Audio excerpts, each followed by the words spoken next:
Strike a Match, a No Match for Love novella. Written by Lindzee Armstrong. Narrated by Tiffany Williams.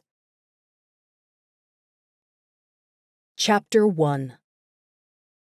Kate dropped onto the couch in the nurse's break room, her legs collapsing beneath her as she struggled to keep her eyes open.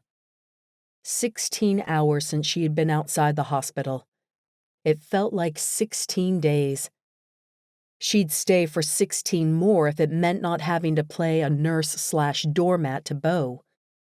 But she'd worked her 3 days of 12-hour shifts, and she'd have to spend the next 4 days at home. She sniffed her scrub top, then winced at the sour smell. She'd slipped in a puddle of vomit when rushing to a code blue, and even though she'd changed her top, the scent clung to her. And maybe a bit of amniotic fluid, too. She'd had to catch a baby when a crowning mom couldn't wait for the doctor. "That bad, huh?" Kate glanced up at Liza, whose frizzy, gray-streaked hair and rumpled blue scrubs suggested she was as tired as Kate felt. "I can't believe 3 nurses called in sick," Kate said. "That's got to be some sort of record for one shift." "There's not enough hand sanitizer in the world to keep the stomach flu away forever." Liza spun the dial on her locker door. "I can't wait to go home and take a long, hot bath. I've been here 14 hours. What about you?" 16. And she had spent the last 2 comforting a mom who'd lost a baby. Full term with no complications other than a missing fetal heartbeat. Kate had held back tears as she helped the grief-stricken parents bathe and dress their baby, then place a pink bow on her head. Kate had spent 10 minutes crying in the bathroom before collecting herself enough to finish her final rounds. Liza winced in sympathy. "At least you have that handsome husband of yours waiting for you at home. Mine is grabbing takeout tonight. I told him I was too tired to cook." It took everything in Kate not to laugh at the idea of Beau grabbing takeout. He was a lot of things, but a doting husband definitely wasn't one of them. "He's in pain," Kate reminded herself for the millionth time. Beau broke his back in a roofing accident only 2 months into their marriage. Nothing had been the same since. "It must be nice to have a husband at home who can hold down the fort while you're working," Liza continued. "1 year until Keith can retire and do the same. I'm counting down the minutes." Kate would just be grateful if Beau hadn't created more work for her. When she had left that morning at 4 o'clock, Beau still snoring loudly in their bed, the dishes had overflowed in the sink, the counters hadn't been wiped down in 2 days, and 3 baskets of unfolded laundry sat at the foot of their bed. In the past, she would have suggested he help pick up around the place. But the days of silent treatment, or worse, the verbal cut-down she'd received for the suggestion, had stopped being worth it long ago. "You love him," she reminded herself. But after 6 years, she was so exhausted. "See you Monday?" Liza asked. "I think we're working the same shift." "Yeah, it's your last week, right?" "Yes, and it can't come soon enough. I'm getting too old for these insanely long days." "Are you sure you don't want to come with me? They're still hiring." The offer was beyond tempting. Liza had been hired by a pediatrician's office where she'd work 5 8-hour days and only 1 weekend a month. It would be so nice to have an excuse to be gone each day, to have energy to pick up around the house when she got home. But it also wouldn't have the overtime pay of the hospital. "Thanks, but I need to stay here." "Well, the offer stands. No promises, but I'd put in a good word for you." "See you Monday." Liza gave a little wave and left the break room. Kate pulled her backpack out of a locker. The glowing screen of her phone showed Beau had texted her 23 times in the last 16 hours. She wondered what she had done wrong this time and how much money Beau had spent in retribution. His disability checks barely covered their utilities and didn't come close to covering what he spent each month on beer and cigarettes. but he still complained whenever she picked up extra shifts to help with the financial strain. He'd be mad when she walked in the front door without calling him first. But the last half hour of peace and quiet was worth it. She clung to the hope that the man she married was still somewhere inside of Beau, hardened by years of chronic pain. Kate sank onto the bus stop bench outside the hospital, a few mosquitoes buzzing around the glowing streetlight.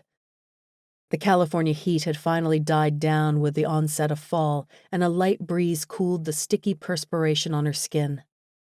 She ran a weary hand over her hair, smoothing the dark brown strands back into her ponytail. Her auburn roots were starting to show again. She'd have to get up before Beau in the morning and dye the red away.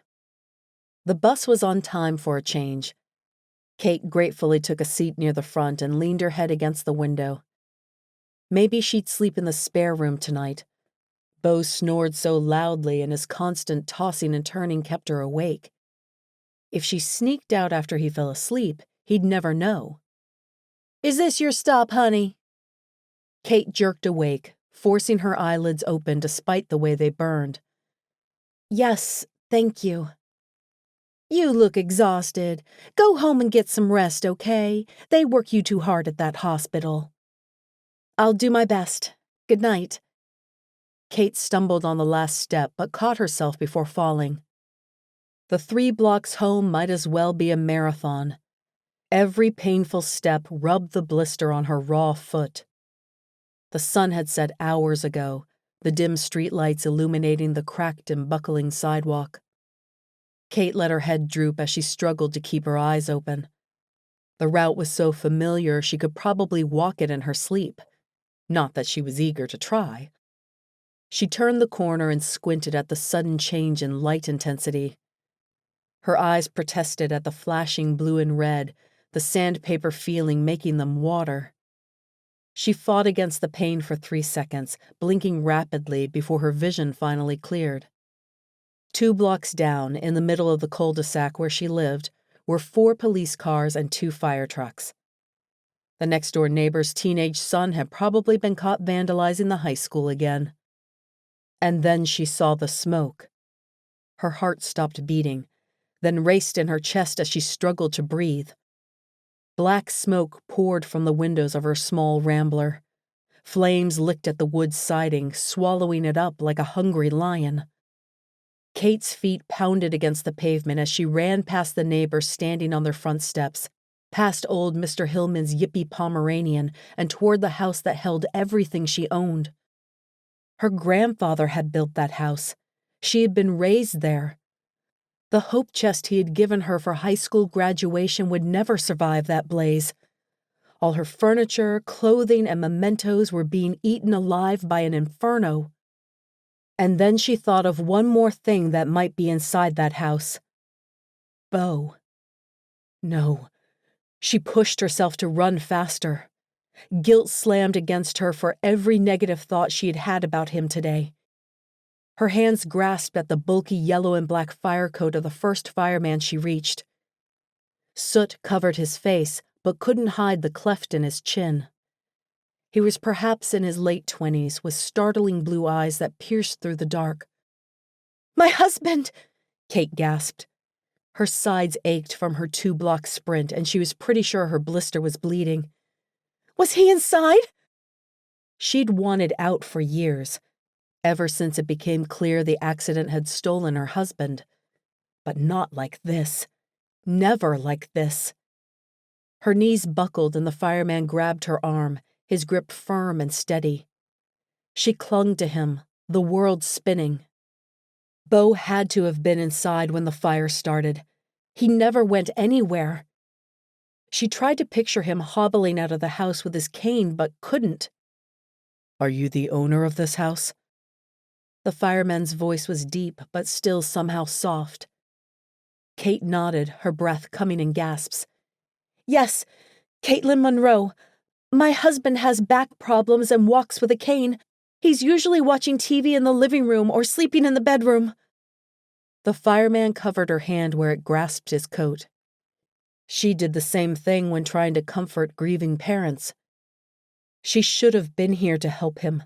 Should have insisted she couldn't stay on shift for an extra 4 hours. Planets collided in her mind and the rubble would bury her alive. "Is he okay?" Kate asked, her voice a squeak. "I'm sorry, Mrs. Monroe." The silver nameplate across his left breast pocket flashed in the moonlight, and she could just make out the word Coleman. "We got him out of the house, but it was already too late. The paramedics couldn't revive him." Kate stumbled. This time, Fireman Coleman wasn't quick enough, and she fell to her knees, the black top cutting through the thin fabric of her scrubs and sending sharp pains up her legs. Beau was dead. It was over. Fireman Coleman crouched next to her and whispered soothing words. She might have been on the ground for 5 seconds or 5 hours when a police officer walked over. Together, he and Fireman Coleman led her to the back of an ambulance. Kate obediently sat down and someone wrapped a blanket around her shoulders. A steaming cup of something hot was pressed into her hands. Dead. Gone. Just like that baby she had helped deliver 5 hours ago. "Is there anyone I can call for you?" Fireman Coleman asked. Kate looked up, surprised to see him standing just outside the ambulance. Had he been there this entire time? The police officer and paramedics stood nearby as well. "No," Kate choked. "There's no one." Liza was her only real friend, and she didn't even know her phone number. Beau had been Kate's entire life, for better or worse, for 6 years. She should have been here. She could have helped him out of the house, or maybe prevented the fire in the first place. He must have fallen asleep with a cigarette in his hand, like she had warned him against so many times. The tears fell down her cheeks, hot and heavy. Fireman Coleman rested his hands on his hips, his blue eyes heavy with sympathy. Kate's shoulders shook as shivering overtook her body. Beau couldn't be dead. She should ask to see the body, just to make sure. Was he still here, in the back of the other ambulance, or had they taken him to the medical examiner's office? Surely they'd be required to perform an autopsy. "She's in shock," the paramedic murmured. Another blanket fell around her shoulders. So this is what shock felt like. She'd be more sympathetic when her next patient experienced it. The frantic shivers jarred Kate's sore muscles. She closed her eyes tightly, struggling to control the muscle spasms. "There's no one who could be with you right now?" Fireman Coleman pressed. "A family member, perhaps, or a friend?" I'm not sure." Kate wiped at her cheeks.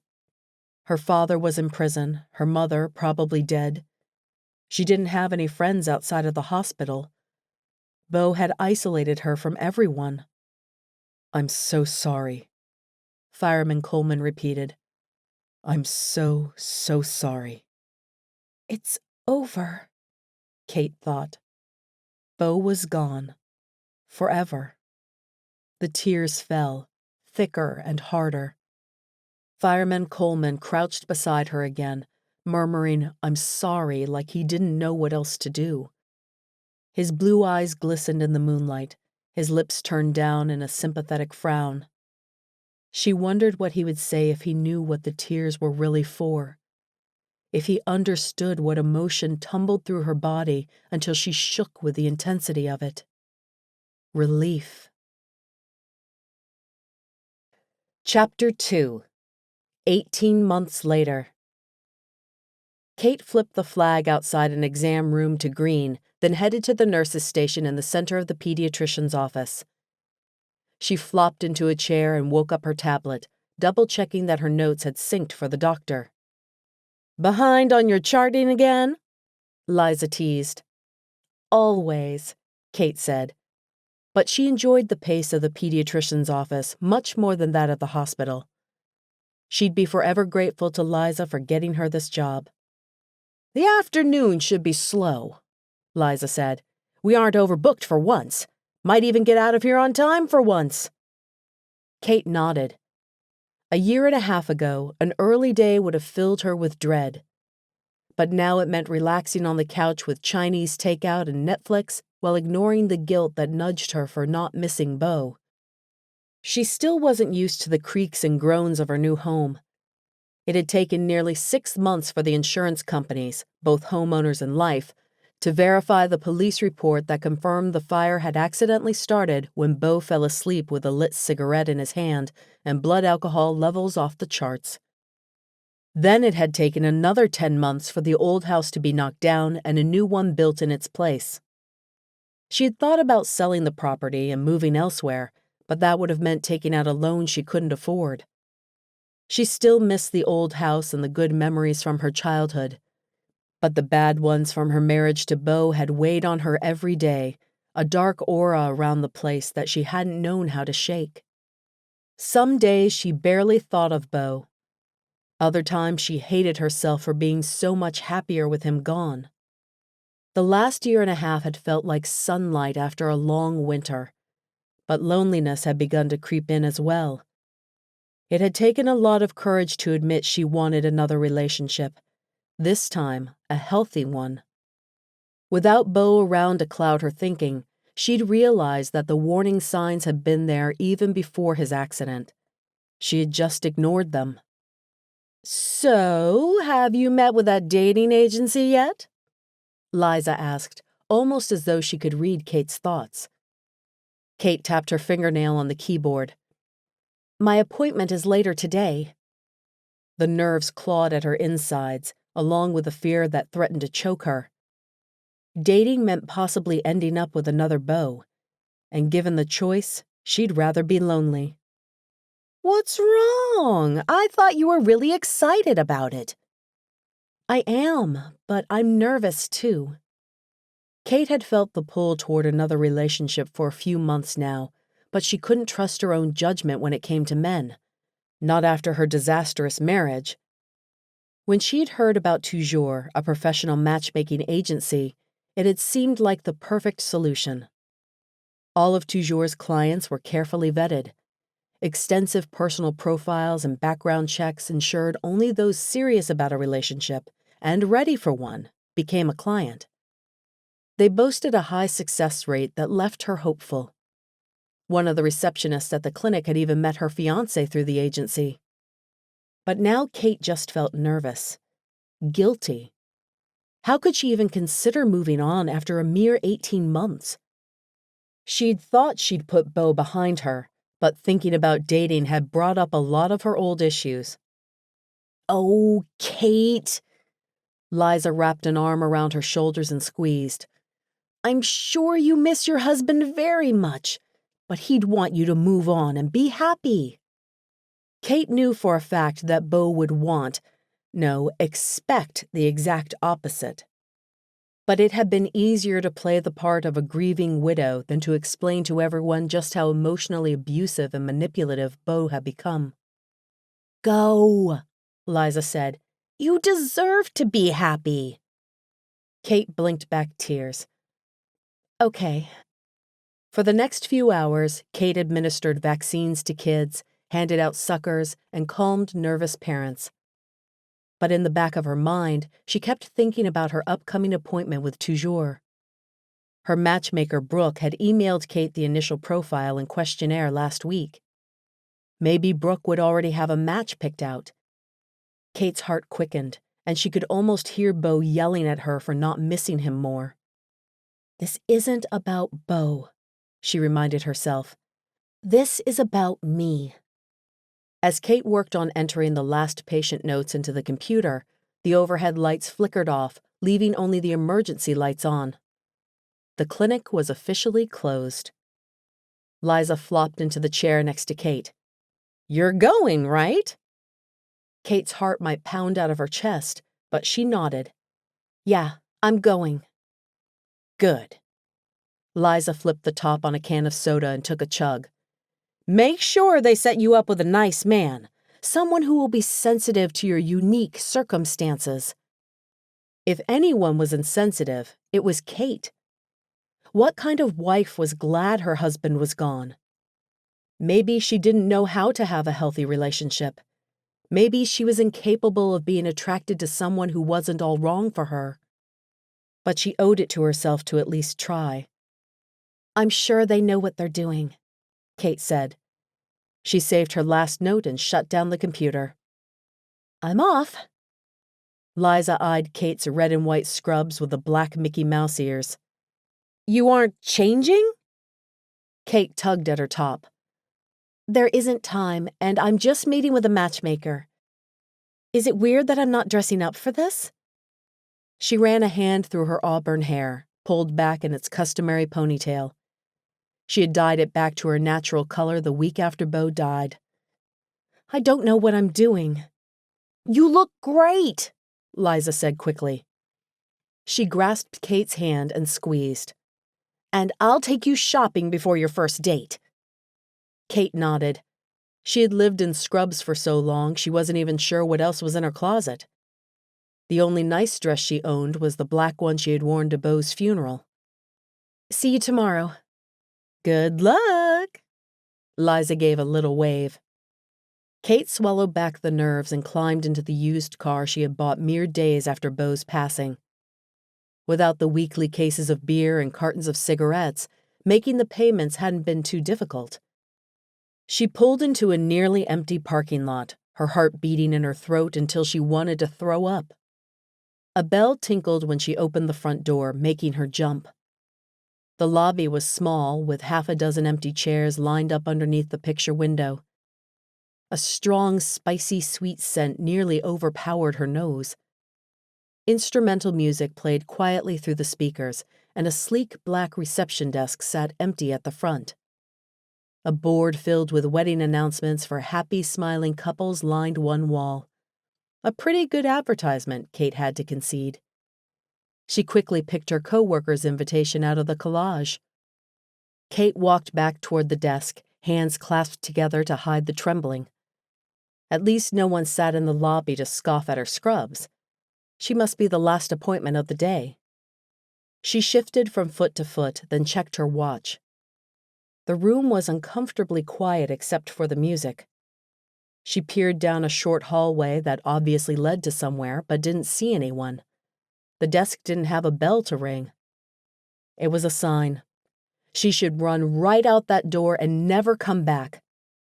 Kate took a tentative step away from the desk, glancing at the door, then stopped. No. She had already paid the first month's subscription, and leaving would mean letting Beau win. It would mean admitting he'd broken her. A woman walked into the room, several manila files stacked precariously in her arms. She let out a gasp, her eyes widening as she stared at Kate. The scrubs had definitely been a mistake. Next time, she'd dig in the bottom of her closet for a pair of jeans and a t-shirt at the very least. "Hi," Kate said. The woman lurched forward. The unexpected movement upset the delicate balance, and files tumbled to the floor, their contents spilling everywhere. "Crap," the woman said, struggling to crouch down in her restrictive pencil skirt. Kate dropped to the floor and started gathering up the files. "I'm so sorry, I didn't mean to startle you." The woman was young, perhaps still in college, with sparkling green eyes and a friendly expression. "No, it's my fault. Things have been a little slow lately, so you surprised me, that's all. I was going to add older paper charts to the computer system." She clamped her lips shut as though she had said something she shouldn't have. Kate picked up the last folder and rose, handing it to the woman. She was dying to ask why business was slow, and what that meant for Kate's dating pool at Toujour, but it didn't seem polite. "I have an appointment with Brooke." "Right. I did see that when I went over the schedule this morning. I'm Liana." She dropped the file folders onto the desk and bent over, clicking on the computer screen. "I'm usually really organized, I promise. Yes, I see we've got you down. I should have checked the calendar, but I was only gone a moment." "I didn't mind waiting." "I'm sure Brooke is expecting you. She's the best matchmaker at our firm. Let me show you to a parlor and I'll let her know you're here." Kate followed Liana down a short hallway which opened up into a room with cubicles in the center, doorways on each side, and a glass conference room at the back. Posters of happy couples with inspirational quotes hung on the walls in between doors. Liana stopped at the first door and held it open. "I'll send Brooke right over," she said, white teeth gleaming as she smiled. "Thank you." The room, or parlor as Liana had called it, was small but cozy. 2 black armchairs framed a coffee table, and a vinyl-lettered quote splayed across one wall. Kate clutched at her purse strap, her palms slick with moisture. She had been in love a few times in her life, and each had ended more disastrously than the last. Her grandmother always said Kate had a nurturing spirit. All that seemed to translate into was falling into codependent relationships that left her soul bruised and battered. "That's why I'm here," she reminded herself. The professional matchmaker might just succeed where Kate had failed. The door swung open and Kate quickly stood. The woman before her was barely older than the receptionist, probably only in her mid-20s. She was of average height and slender, the fitted skirt and jacket giving her a professional air. She held a laptop in the crook of one arm and extended a hand. "Caitlin, I'm Brooke. It's so nice to meet you." "You as well," Kate said, taking the hand and giving it a quick shake. Brooke sank into a chair, looking vibrant and at home. This was a woman comfortable in her own skin. Kate slowly sat down, tugging at the hem of her Mickey Mouse scrub top. Brooke opened up the laptop, her loose brown curls bouncing with the movement. She swept her hair back over one shoulder. "I went over your profile yesterday in preparation for our meeting. Thank you for being so detailed in your answers. It helps me make the best possible matches for you." "Of course." Kate twisted the strap of her purse, cheeks heating at the compliment. She'd felt like an idiot filling that profile out, answering all sorts of personal questions about herself and what she wanted out of life. But she had forced herself to be honest. Nothing she had done in the past had resulted in a successful relationship. If she wanted to find someone to share her life with and remain happy in the process, she'd have to step outside her comfort zone. "I'm so sorry about your husband." Kate's hand froze on the purse strap. The questionnaire had asked about past relationships, and she'd felt it would be dishonest to leave out a prior marriage. She'd given the barest of details, not mentioning how conflicted she felt over being a widow. Kate realized she was nodding frantically. She tensed her neck muscles, forcing the movement to stop. "Thank you. It's been a year and a half now, and I'm ready to move on." "I think you're very brave. It can't be easy to get back out there after such a traumatic loss, but I'll do everything in my power to make your journey a positive one. You're going to find love again, and I'm going to help you." Love. Kate wasn't even sure if she knew what that word meant anymore.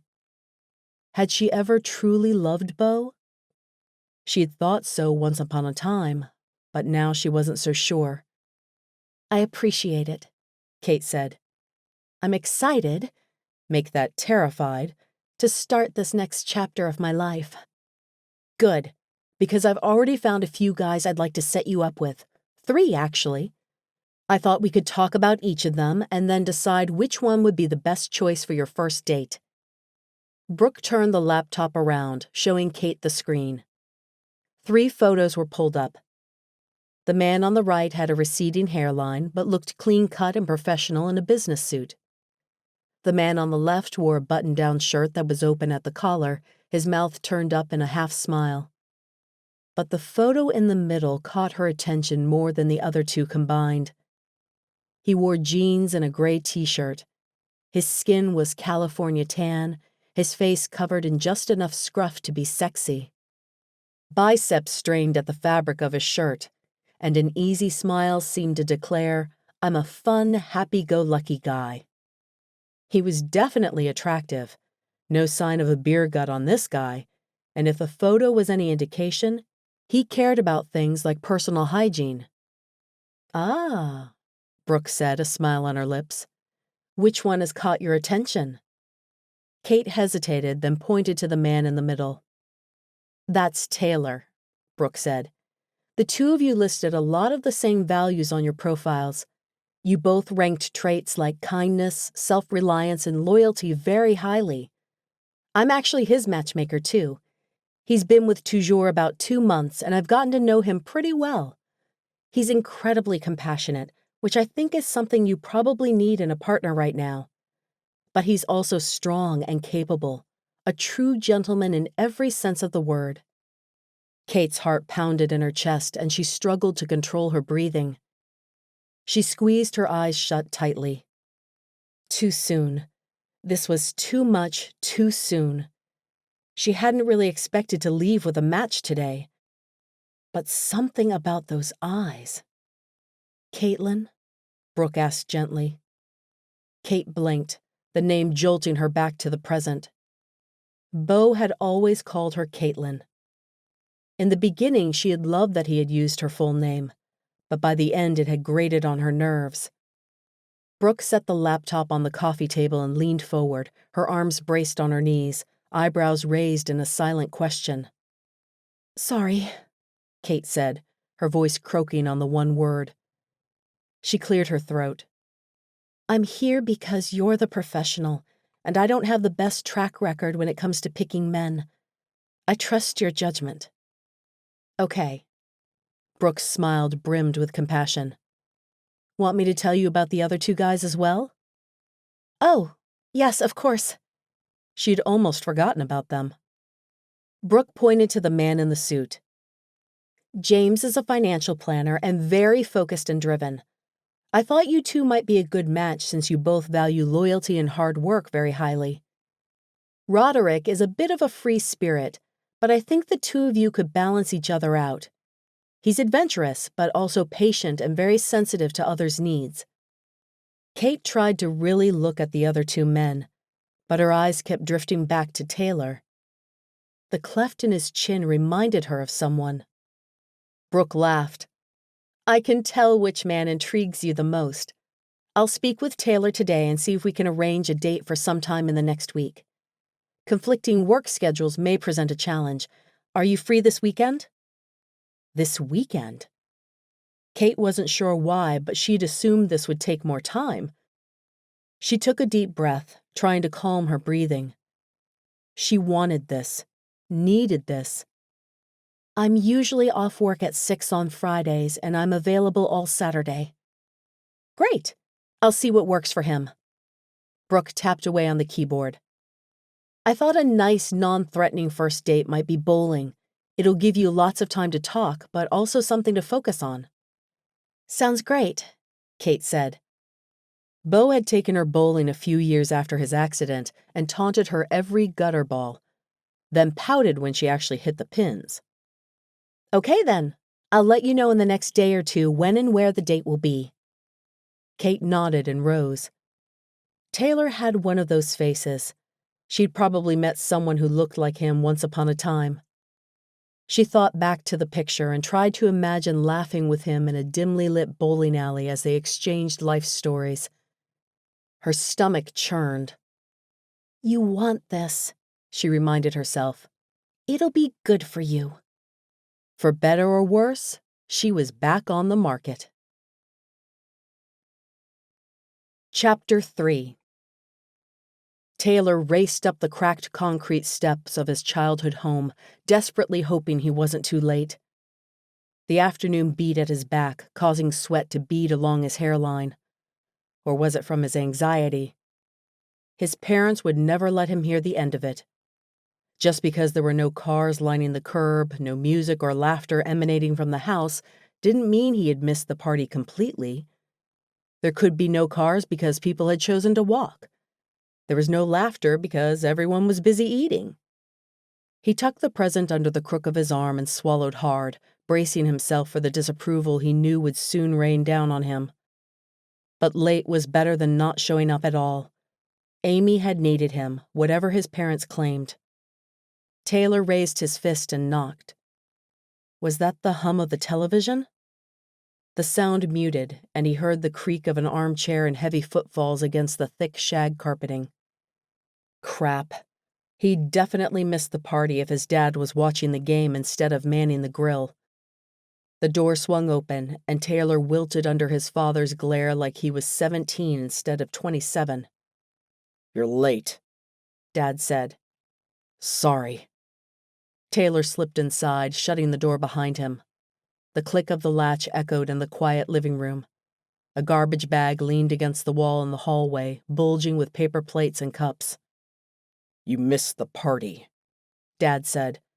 "Your mom's near heartbroken that neither of her children were there." "Amy wanted to come, but something came up."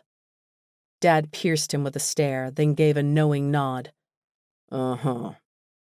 It had taken a straight month of begging before Amy agreed to come to the party. Taylor had driven to San Diego yesterday and picked her up since her car had been repossessed yet again. But when he got home from work that afternoon, Amy was gone. He tracked her down at a bar mere moments before a friend showed up to take her wasted self back to San Diego. But he couldn't tell his parents that. It would kill them to know Amy could have come and hadn't. Taylor shifted from foot to foot, wishing he could just go home to his apartment and Ember his dog. This whole day had royally sucked. "Where's Mom?" Dad let out a grunt, sinking into his armchair. "She went outside to start a load of laundry. It's not every day your mother turns 60, you know." Taylor's hands tightened around the wrapped box he held. "I know. Her friends worked real hard planning that surprise party for her. I wish I could have been here." "And you are so sure you couldn't have been?" Taylor sighed. "Amy needed my help." "What was it this time?" "She wanted to come to the party, but it was too much for her." Amy had run away only days after Taylor graduated from high school, and she didn't. She'd been arrested on a DUI, her first time as an adult instead of a minor, and their parents had refused to post her bail. But Taylor couldn't turn his back on his twin so easily. The creak of the back door silenced them both. "Don't mention it to your mother," Dad said, his voice low. "Amy has hurt her enough." "Forgot we're out of detergent," Mom said from the kitchen, her voice muffled by the wall separating the two rooms. "We'd better run to the store, Harold. I need to do one more load tonight." She appeared in the hallway, looking pretty in a light purple dress with the pearls Dad had bought her for their 30th wedding anniversary strung around her neck. She paused, eyes darkening. "Oh." "Happy birthday, Mom." Taylor lurched forward, holding out the present like a peace offering. She took it from him reluctantly, her brow lowering in a scowl. "Party ended a half hour ago." "Don't flip out," Taylor coached himself. "Not on her birthday." He caught his dad's pleading look and gave the barest of nods. "I'm sorry I couldn't get here in time," Taylor said. Mom grunted, sinking into the love seat next to Dad's recliner. Taylor slowly lowered himself to the couch across from them. "So, who needed help this time?" Mom said. The frustration welled up in Taylor, but he forced it back. "A friend." "Did some firefighter guilt you into taking his shift?" Mom prodded. "Or were you just extra busy?" The shift had been relatively uneventful, with one small blaze that had easily been contained. Nothing like the blaze Taylor had encountered on his first day at the station. He'd grown bored with his job as a high-adventure tour guide and picked firefighting as a second career. 18 months later, and he still thought about that first blaze all the time. He could still see the horrified look on that woman's face when he told her she was now a widow. Her pink scrubs had looked almost orange in the fire's glow, a pinprick of light against the dark of the blacktop road as she fell to her knees and sobbed. Taylor cleared his throat. "I'm sorry. I would have still made it on time, but I ran into a situation that I had to take care of." Mom threw up her hands, the present still sitting untouched on her lap. "It's always something, Taylor." He stared at the orange shag carpet, focusing on the black fur wedged between the fibers from the family cat. He could tell her the truth, and she'd stop giving him flack for being late. But it wasn't worth seeing the pain fill her eyes until it spilled over. "You're right. I'm sorry." Mom sighed, picking up the box in her lap and carefully sliding a finger under the tape holding the wrapping paper in place. "You're here, that's the important thing. Now, what have you brought me?"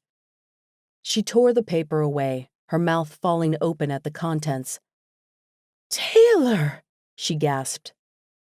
"I found it on the internet," Taylor said. "Bought it from some guy in Canada." Mom's eyes glistened with tears, and she carefully pulled the porcelain figurine out of the box. "It's perfect! Thank you!" Taylor nodded, giving his mom a tight hug. She'd been searching antique shops for months in an effort to find the figurine and complete her collection.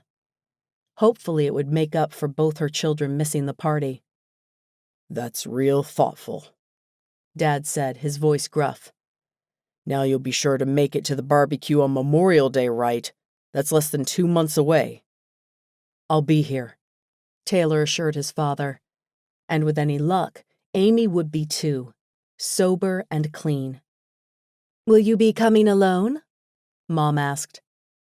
Taylor rolled his eyes. He knew she wasn't talking about Amy. "Yes, it'll just be me." The silence stretched between them, but Taylor didn't want to get into it. He definitely wouldn't tell his parents he had spent the past 2 months being set up by a professional matchmaker.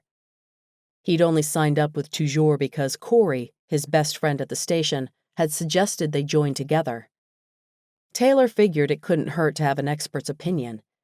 He always picked women with more baggage than a Boeing 747. So far, he hadn't found anyone through Toujour that he wanted to date more than twice.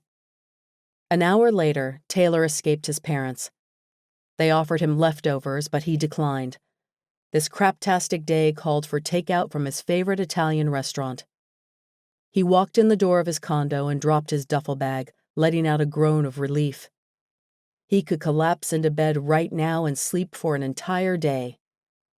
But the smell of Vinny's sampler platter convinced him to stay awake just a little longer. The click of nails sounded across the laminate flooring, and Ember trotted into the room, her tongue wagging in excitement. Taylor set his takeout on the counter and dropped to his knee, chuckling as she licked his face. He rubbed the border collie behind her ears. "I missed you too, girl," he said. She was the one person in his life who didn't judge him. Ember let out a happy bark. "I promise we'll do something fun over the next 48 hours, okay? It's supposed to be beautiful tomorrow. How does the park sound?" Ember jumped up, letting out another bark. "I agree," Taylor said.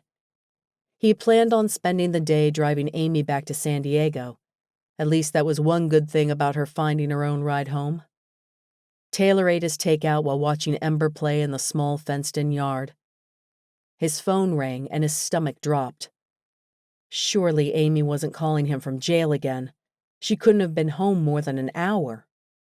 But it was Toujour's number that flashed across the screen. Brooke must have found him another date.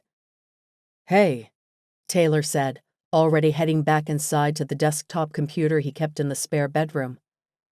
"Hi, Taylor. Are you busy, or is this a good time to talk?" Brooke asked. "You caught me at a good time." Taylor wiggled the mouse to wake up the computer screen. "Great. I have another match for you. She's available for a date Friday evening or anytime Saturday if you'd like to meet her. I just sent an email over with her basic information." "I'm opening my inbox now." Dread welled up inside Taylor. He had been on 5 dates in the past 2 months, but hadn't clicked with any of the women. Maybe he should tell Corey he was on his own. Taylor wanted a girlfriend, sure, but this was painful. "Her name is Caitlin Monroe. You two have a lot in common. She loves hiking and dogs and is a really caring and compassionate person. Her husband passed away a 1.5 years ago, but she's eager and excited to re-enter the dating world." Taylor clicked on the email. A widow? That sounded like way more baggage than he wanted to deal with. although it also meant she probably had more depth than most of the women he'd dated. His mind flicked back to the woman from his first fire. Had she started dating again? "I was thinking bowling would be a nice date," Brooke continued. "It'll give you plenty of time to chat, and it's a relaxed and low-stress environment. You could grab dinner or dessert afterwards if you feel things are going well, but all I've mentioned to her is bowling." "I like bowling," Taylor said non-committally, scrolling through Caitlin's profile. She was the same age as him, loved Italian food, and enjoyed cooking. Well, at least they had that in common. But the widow thing was more than he could handle. He'd tell Brooke he wasn't interested and to keep looking. Or maybe he'd just tell her he was done. His hand froze as he scrolled down, revealing the picture of Caitlin. He leaned forward and squinted. No way. His mind flew back to pink scrubs and a sobbing woman. She'd been beautiful even then. The Caitlin in the photo wore the lightest touch of makeup, and her hair was pulled back in a ponytail just like she had worn that night. Her eyes held the same sadness in their depths. He couldn't forget that face if he tried. She had haunted his dreams for 18 months. "Taylor, are you still there?" Brooke asked. "Yes, sorry." In the dark, he'd assumed her hair was brown, but it actually held an auburn tint that fit her somehow. Same cheekbones, same oval face, same arched eyebrows. It had to be her. The timeline fit. "Did you tell Caitlin about me?"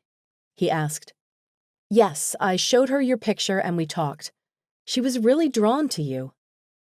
Surely she'd recognized him. Maybe there was something she wanted to tell him, and that's why she had asked for the date.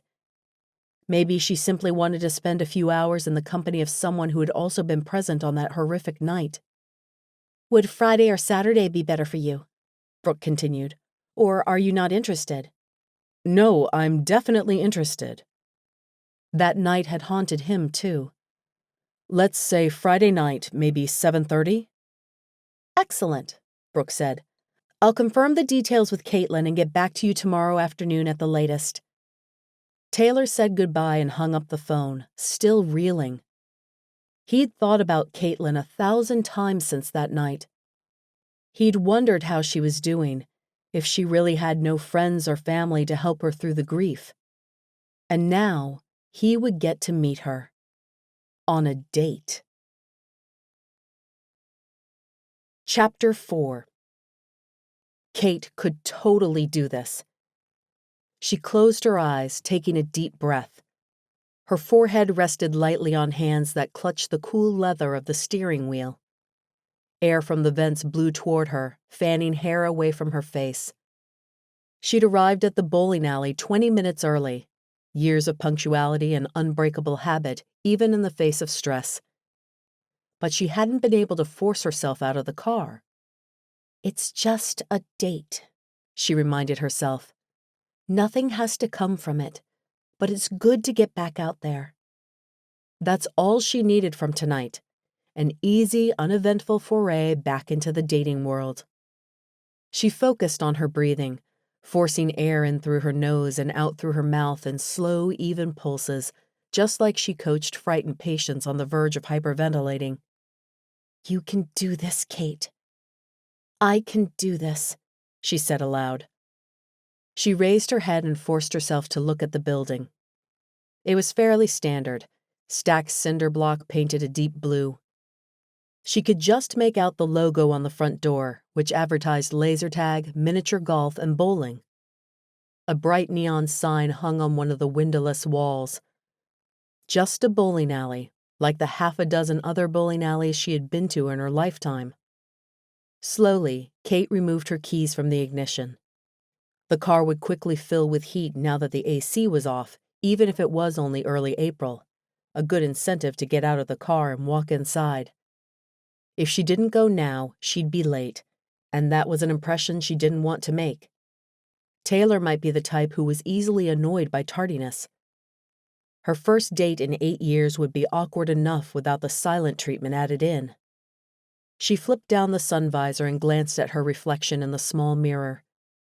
The makeup Liza had convinced her to buy looked nice, subtle but still there. Liza had urged Kate to go with darker eyeshadows and a red lipstick, but Kate had uncharacteristically stood her ground and gone with more nude shades. She hadn't worn makeup since the first year of her marriage, and she would never make it through the date if she felt that self-conscious in her own skin. Best to ease back into things slowly, so hopefully the changes would stick.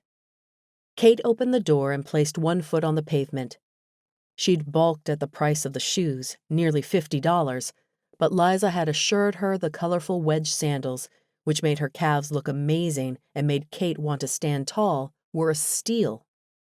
They were way outside Kate's comfort zone of flip-flops on her days off and comfortable tennis shoes for work.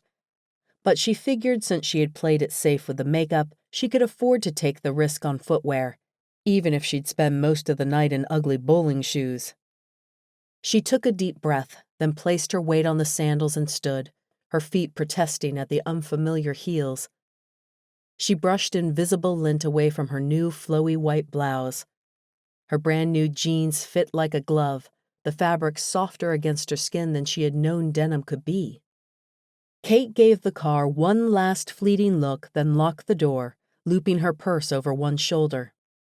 Hopefully, Taylor wouldn't be able to tell every item of apparel she wore was new. Liza had assured her men never noticed those types of things, but Kate didn't want to look like she was trying too hard, or not hard enough. She was second-guessing everything. Beau would have hated the jeans, hated the sandals, and hated the blouse. He would have criticized everything about her appearance, from the way she had teased her hair to the silver-hooped earrings that had been a high school graduation present from her grandfather. The cool air of the bowling alley and scent of greasy pizza and nachos blasted Kate in the face. The loud beat of the music vibrated her bones, along with the loud clack of bowling balls hitting pins. Kate shrank back against the door, wishing more than anything she was home in her pajamas. And then she saw him. His head was turned away from her as he watched a little girl enthusiastically push a bowling ball down a ball roller. Taylor wore a light blue button-down shirt with the sleeves rolled up to just below his elbows and dark blue denim jeans that hugged his hips. His gelled hair was a dark brown, the color similar to that of her morning coffee. Why was there something so familiar about his profile? He was more built than in his photo. She took a step forward, then hesitated. Maybe it wasn't Taylor. His face was mostly hidden, and his profile could belong to any number of handsome men. Strong jaw, prominent nose, nice cheekbones. He probably only seemed familiar because he looked so similar to Hollywood heroes in romantic comedies. Maybe it was a different man, waiting for a different date. If she went forward and introduced herself only to find out it wasn't him, she'd die of embarrassment. She reached back with her hand, feeling for the straight push bar on the door behind her. He wasn't here. She should leave. The only thing worse than going on her first date in 8 years would be getting stood up on it.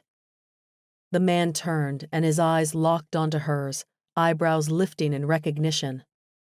Definitely Taylor. He waved a hand in acknowledgement and took a step forward. There was something about his eyes that stirred memories deep inside her. She couldn't walk away now, no matter how much she regretted this date. Kate forced herself across the black carpet with bright neon designs, heart pounding in her chest. She could do hard things. This date was the right choice for her. She imagined herself shoving Beau's snarling voice into a dark corner of her mind and locking it away. He wouldn't ruin this for her. "Hi," Taylor said, giving her a full smile of sparkling white teeth that had her stomach doing somersaults. He stuck out a hand. "It's nice to meet you, Caitlin." "Kate. I go by Kate." But she shook his hand and kept silent. No need to rock the boat in the first 5 seconds. "It's nice to meet you, too." "I've already got lane 17 reserved. We just need to grab our shoes." "Okay." Kate fell into step beside Taylor, struggling to relax. She was on a date. Giddiness warred with nausea. They grabbed shoes from the attendant, and Taylor led her to their lane, where Kate pulled a pair of socks out of her purse, and they both started slipping on their shoes. Kate was overly conscious of her every movement, aware of the man sitting beside her. Taylor seemed nice so far, and his casual attire made her feel better about her own clothing choices. Maybe this wouldn't be awful after all. She was on a date, an actual honest-to-goodness date. Taylor's skin was tanned, veins and sinews popping in his hands as he finished tying his shoe. So different from the pasty white complexion and slightly doughy appearance Beau had always sported. "Are you a fan of bowling?" Taylor asked. Kate jerked her gaze upward, feeling a blush work its way into her cheeks. She had been staring like a high schooler on her first date. "It's been a few years since I've played," Kate said, skirting the question. "I'm only an amateur." Taylor grinned, making heat flash through her. "Excellent," he said. "I was worried I'd be embarrassed when you were this bowling pro and I barely managed a spare every third turn." "It seems like we're evenly matched." The words registered half a second after they left her mouth, and her face burned. "I didn't mean—" Taylor laughed, waving it aside. "I knew what you meant. So, how have you been?" Kate squinted, the feeling of familiarity sweeping over her again. It had been so long since she had been on a first date that she couldn't remember if this was a typical conversation. Good, I guess." "Good." Taylor nodded, as though genuinely relieved by her answer. "That's great. I've always wondered." Her stomach rumbled with nerves while her palms grew clammy. Something was very wrong with this date. "I'm sorry," Kate said, the words taking all her courage. "Do we know each other?" Taylor's eyes widened, making her stomach tremble even more. "You mean you don't recognize me?" Something about his eyes pulled at her, but she couldn't place them. She was usually really good with names and faces, but his eluded her. Her first date in 8 years, and it was someone she knew but couldn't remember. Panic clawed at her throat as she fought to keep her composure. The new variable that had been introduced to this equation had frayed her already raw nerves. "You look familiar, but I thought you just had one of those faces," Kate said. "I'm really sorry." "Oh, man." Taylor rubbed a hand over his strong jaw. "I don't know why I didn't think of this. I assumed you knew and were okay with it. I recognized you from your photo almost immediately." Kate should have given in to her fear and never stepped foot outside of the car. This was beyond humiliating. Embarrassed tears pricked at her eyes, and she forced them back. "You'll have to forgive me. I don't usually forget people like this." Taylor's smile turned pained. "We met the night of the fire." The sounds of bowling balls smacking against pins dimmed as his blue shirt and jeans morphed into full fire gear, a hat and jacket obscuring most of his features. Bile rose in her throat, and she clasped her hands together tightly to hide the shaking. Out of all the men she could have been matched with, Brooke had found the one Kate had never expected to see again. She should have recognized him immediately. A wife shouldn't forget the face of the man who informed her she was a widow. Her entire body grew flush with heat as her vision blurred. She swayed, the bowling shoes pinching her feet with the movement and bringing to mind the raw blister she had had on her foot that night. Taylor quickly wrapped his hands around her forearms, steadying her. "Are you okay?" he asked. She collapsed into the swivel chair around the small bowling table, her legs wet noodles. All she had wanted was one normal date, but the universe seemed determined to refuse her even that small request. Beau was probably laughing as he watched her suffer. Maybe he'd even orchestrated this whole thing. It would be just like him to make her miserable, even from the grave. A bottle appeared on the table in front of her, and Kate looked up, blinking slowly. "Drink," Taylor said, sliding into the chair across from her. She hadn't even realized he had left. She broke the seal and took a long, slow swallow, her mind whirling. Taylor had known who she was and still agreed to the date. Why? Thank you, Kate ground out as she screwed the lid back on the bottle. This had to be some kind of joke to him, a fulfillment of a morbid curiosity about what she had gone through the past year and a half. But it wasn't a joke to her. It was her life. I thought you knew, Taylor said. Kate let out a hollow laugh. Not a clue. Oh. The word was filled with meaning she couldn't decipher. So, why did you agree to a date with me? The humiliating question made something inside of Kate snap. Taylor wasn't Beau. She didn't have to worry about going home to him every night and dealing with the silent treatment, or rage, or whatever else he wanted to deal her. This was Taylor's fault, not hers. And for once in her life, she wasn't going to take the blame. I agreed to this date because Brooke matched us up, Kate said, the words icy. The real question is, why did you agree to this date? I wasn't going to. But when I recognized you, I thought maybe you wanted to talk and get some kind of closure. He hadn't wanted to go out with her. The reality sliced through Kate, a sharp pain that had her inhaling. Okay, then. She reached down, fumbling with the knot in her shoelace. Wait. Taylor ran a hand through his hair. Geez, Caitlin, that came out all wrong. It's Kate, she spit out. This evening was nothing more than an opportunity for him to drag out painful memories of her past. She couldn't believe someone would be so cruel. Kate, then. That came out all wrong. I'll admit the widow thing made me nervous when Brooke first called. It seemed like a lot. Yeah, it's been hard for me too. Taylor flushed, his dark skin pinking. Crap, I keep screwing this up. I was going to say no, but then I recognized you, and I thought maybe you wanted to talk about it. I thought I owed it to you to show up if that's what you needed. You don't owe me anything. Kate tore the knot free and flipped her hair over her shoulder, then started on the next knot. If he wanted to talk about that night, he'd gone out with the wrong person. She couldn't believe she had wasted nearly $100 on an outfit for this.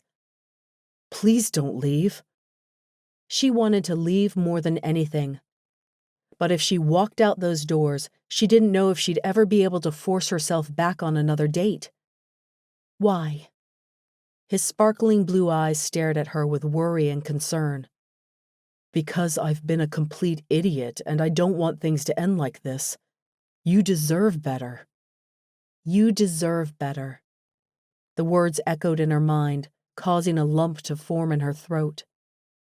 What a line. She crossed her arms. Do you have any idea how weird this is for me? He held his fingers up, a centimeter apart. I have a very small idea. I've spent the past year and a half trying to put the past behind me. That night was one of the most traumatic of my life. No one would expect it to be anything less. She wondered what Taylor would say if he knew the night wasn't traumatic for the reasons he probably thought it was. I don't want to talk about that night. Okay. If that's why you came on this date, I'm leaving right now. She should leave anyway. But maybe she'd overreacted, and if she left now, she'd never go back. We don't have to talk about the fire. And I'm not talking about Beau. This isn't a chance for you to satiate your curiosity. Her heart hammered in her chest with the bold declarations, but it felt good to state an opinion and stick to it. Sounds fair. She cocked her head, regarding Taylor. His eyes were open and vulnerable, his relaxed posture welcoming instead of threatening. This is really weird, she said. I know. Let me make it up to you. Surely the date couldn't get any worse than this.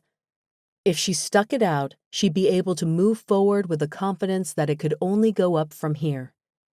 And she would have successfully taken that first rocky step forward. Slowly, she nodded. Okay. He blew out a breath. You'll stay then? I'll stay. But if you bring up Bo or the fire even once, I'm leaving. Deal. She shifted from foot to foot, still not sure she had made the right decision. Then she slowly bent down, allowing her hair to hide her expression as she retied her shoes with trembling hands. I'm not doing this for him, she reminded herself. I'm doing this for me, to prove I can. I swear I'm not usually such an idiot, Taylor said. Kate picked up her bowling ball, ignoring the comment. I'm up first, right? Taylor folded his arms, regarding her.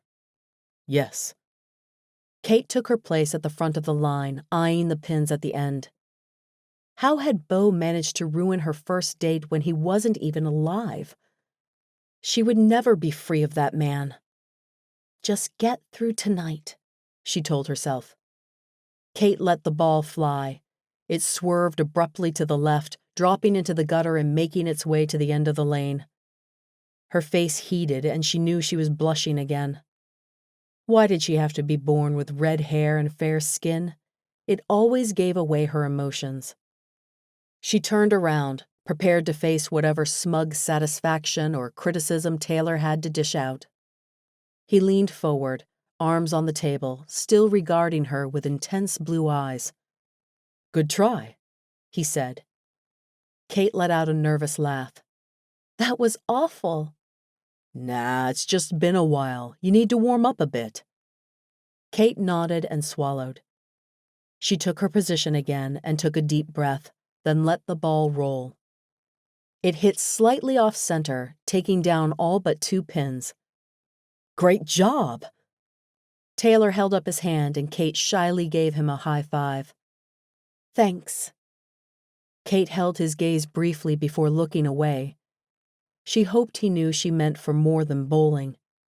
She was so grateful he was playing it cool, not making a big deal over what had happened. Hopefully it lasted for the remainder of the date. He smiled again, a look she was quickly realizing was a trademark of his. You're welcome. Chapter 5. She hadn't known. Taylor felt like an idiot for not immediately suspecting as much. It had been dark that night, the hazy smoke further distorting vision. He'd been suited up in his full gear, helmet and all, and his face had probably been streaked with ash and sweat from helping put out the blaze. She had just found out her husband was dead and had been in shock, shaking despite the warm California air and the 3 blankets wrapped around her shoulders. Of course she wouldn't remember him. Some people remember traumatic events in crystal clear intensity, like an instant replay every time the event came to mind. And some barely remembered it at all. He'd only lost 3 people to fires over the past 18 months, but he remembered each event with near-perfect detail. He shouldn't have assumed it'd be the same for the loved ones affected. His phone buzzed, and he quickly opened and read the text. Amy was going off on one of her rants again. Kate lined up the ball, then let it fly down the alley. It veered sharply to the left, but still managed to take down about half the pins. Taylor watched her shoulders slump before straightening again. When she turned to face him, she had a smile pasted on her lips. I'd say I'm out of practice, but I've never been that great at bowling. It seemed she had a decided lack of self-confidence as well. Taylor swallowed, his overprotective hero complex kicking into gear. Of course she had taken an emotional beating these last 18 months. That didn't mean he needed to fix it. Taylor rose, grabbing his own bowling ball from the stand. I've never been that great at bowling either, but I still enjoy the occasional game. He let his own ball fly, taking down about the same number of pins as she had. I'm almost as good as you are. Kate cocked her head to the side as though trying to figure him out. Was she comparing him to her late husband, perhaps? He'd never dated a widow. Didn't want to date someone with that heavy of baggage. He should have let her leave, but he hadn't been able to let her walk out thinking badly of him. He watched as she bowled another frame. The silence between them had passed uncomfortable 10 minutes ago. Her deep auburn curls bounced against her back with the movement, her frame so slender as to almost be sickly. He'd been the one to find Beau's body, and a death at his first fire had shook him. He could only imagine the kind of trauma Kate had experienced. He would make this date a good one, then he would leave her life for good. "So, Kate, tell me about your job. Your file said you're a nurse?" He'd guessed she was something medical from her scrubs the night of the fire. "Yes. I used to work at the hospital in labor and delivery, but after—" She cleared her throat, twisting the bowling ball around in her hands until she found the finger holds. "Anyway, I'm at a pediatrician's office now." She let the ball roll, and this time it hit dead center, knocking down every pin. "And you said you weren't a great bowler. I haven't managed to get a strike yet. Great job!" Taylor held up his hand for a high five, and Kate tapped it with her own. "Dumb luck, I guess." "Nah, I think you've got hidden skills that are finally being set loose. So a labor and delivery nurse, and now a pediatrician's office. You must really like kids." "I do." Taylor tossed his ball down the lane, not caring when it headed straight for the gutter. "Do you have any nieces or nephews?" He remembered the way she had shook her head and said there was no one she could call after that fire. He hadn't been able to get it out of his head for days. "It's just me." Kate took a sip of her water and shrugged. "My grandpa and grandma raised me. They've both been gone over a decade now. I think my dad's still in prison. I'm not sure where my mom is or if I have any siblings. Not exactly an ideal family, huh?" "I'm so sorry." His phone buzzed again, but Taylor ignored it. Kate hadn't been exaggerating when she claimed to have no one. Had she at least had good insurance to help with the financial blow, or had she truly lost everything?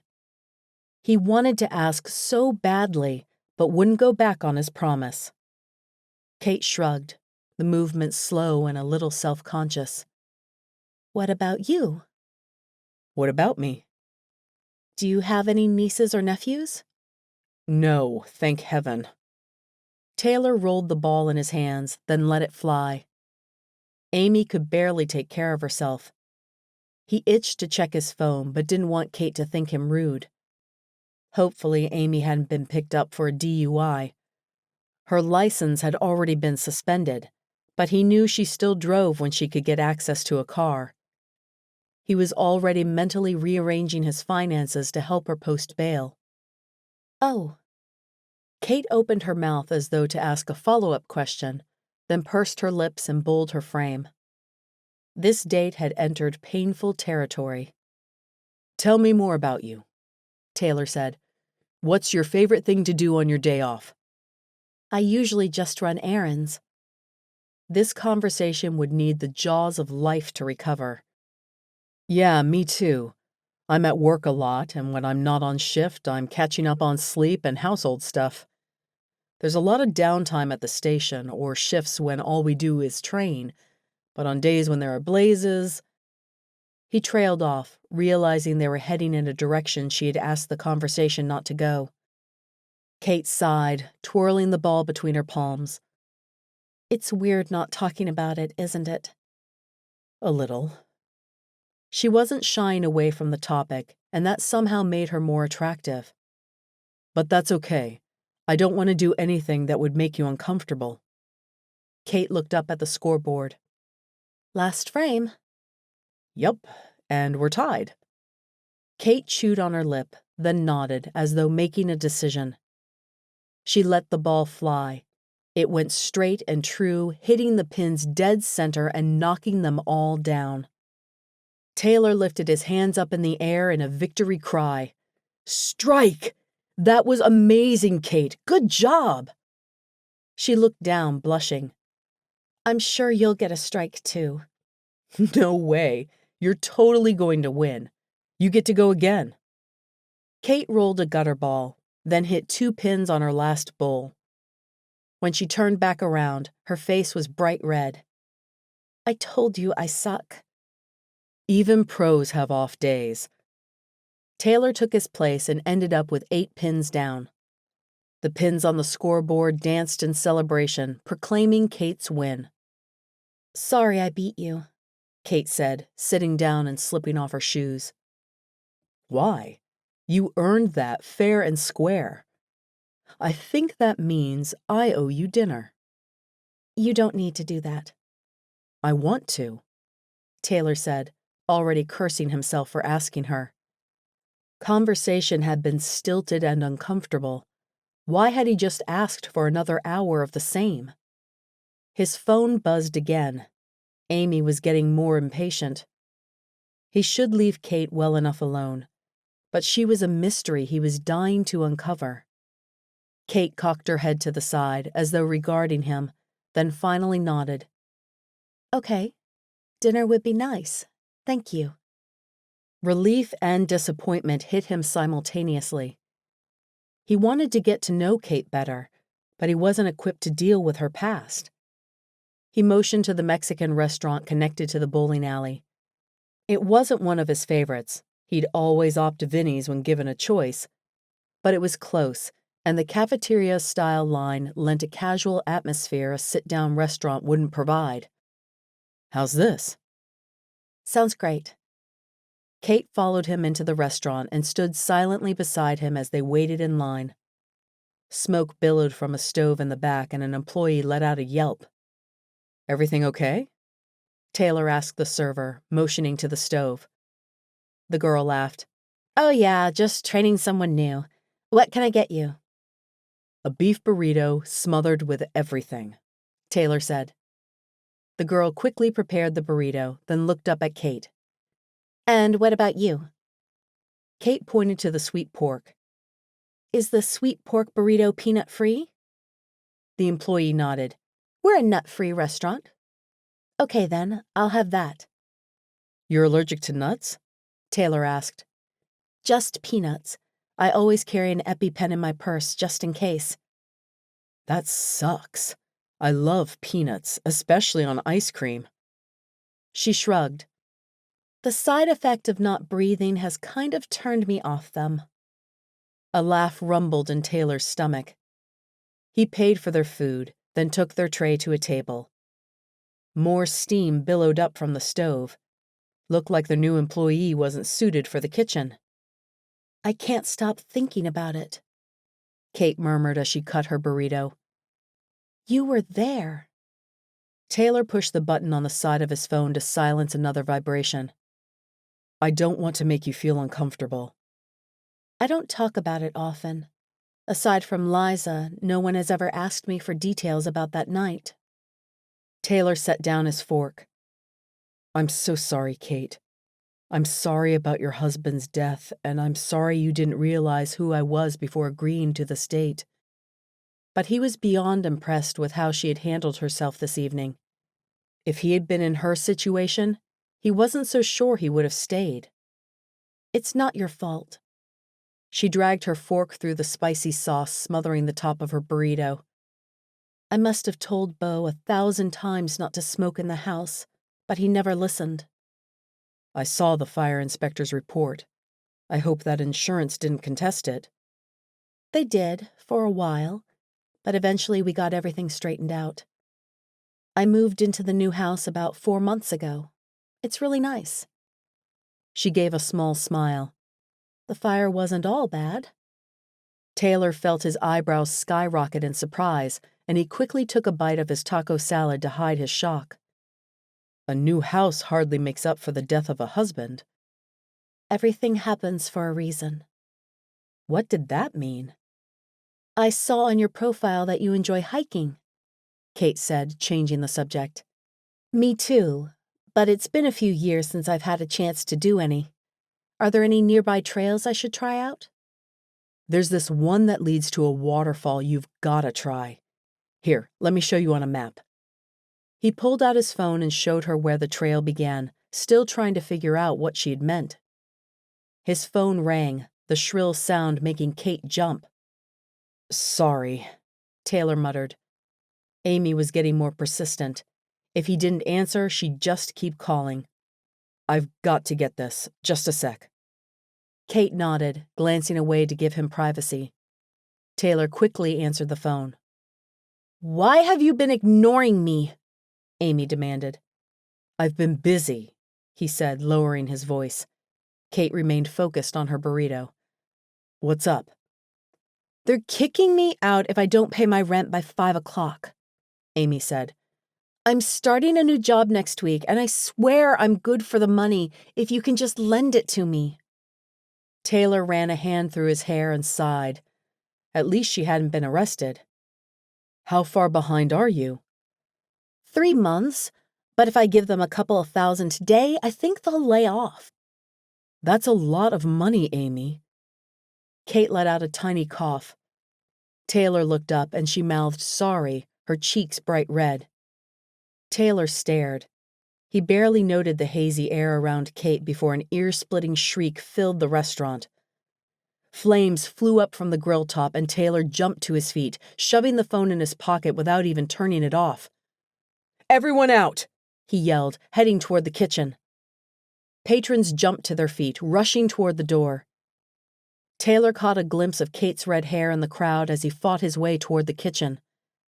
The flames were 3 feet high, nearly brushing the ceiling. He saw a pimply employee grab a pan of water out of the sink. "Don't!" Taylor shouted. He reached around the flames, quickly flicking off the burner.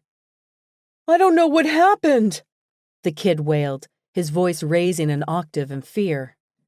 "Get the fire extinguisher," Taylor yelled. He grabbed a frying pan and tossed it on top of the flames. Orange glowed beneath it, the angle of the handle not allowing the oxygen to be smothered completely. Taylor glanced around and saw a box of baking soda next to the mixer. He grabbed the pan off and sprinkled the baking soda over the flames, further cooling them. "Here!" The boy shoved a fire extinguisher into Taylor's hands. Taylor instantly doused the stove in foamy sodium bicarbonate, not stopping until the extinguisher sputtered and stopped. He handed it over to the kid, feeling his heart rate slow. "There." And that's when the overhead sprinklers flicked on, dousing them in water. Taylor flinched as the cold drops soaked his clothes. When was the last time they'd had this place inspected? He flicked the water out of his eyes. "Your sprinkler system is faulty. This entire building could have been up in flames by now." "I don't know what happened," the boy said, his voice continuing to rise. "One second everything was fine, and the next the stove was on fire." Taylor heard the wail of sirens in the distance and rolled his eyes. Station 41 was always so slow to respond. "It's called a grease fire." Taylor clapped the boy on the back. "Never try to put one out with water. Could have happened to anyone. You got lucky this time." A firefighter raced into the building, and Taylor briefed him on the situation. "We've got it from here," the firefighter said, brushing past Taylor. Taylor stood there for a moment, feeling useless. He pulled his phone out of his pocket, the screen dark and device dripping in water. Amy was going to be pissed. Wait, where was Kate? Taylor raced from the restaurant, frantically looking around the parking lot. But Kate was gone. Chapter 6. Kate stood under the scalding hot water, shivers still racking her body. That fire alarm had gone off, and suddenly she had been pulling into her driveway with no memory of how she had gotten there. She couldn't believe she had ditched Taylor. How embarrassing. Eventually, she warmed up and crawled between her crisp sage-green sheets. She stared at the white ceiling shadowed by moonlight, willing her muscles to relax and mind to slow so she could sleep. The bed felt blessedly empty and spacious without Beau's large frame taking his half out of the middle. She'd had to buy a new mattress after the fire, and she'd picked one soft as a cloud. 6 years of sleeping on a hard-as-rock mattress for Beau's back was long enough. Beau. She rested a hand on her forehead, staring at the textured ceiling. That fire alarm had gone off and her instincts had taken over. But Beau hadn't been able to run away. He'd barely been able to limp. Had he realized what was happening before passing out, or had he simply gone from sleeping to dead?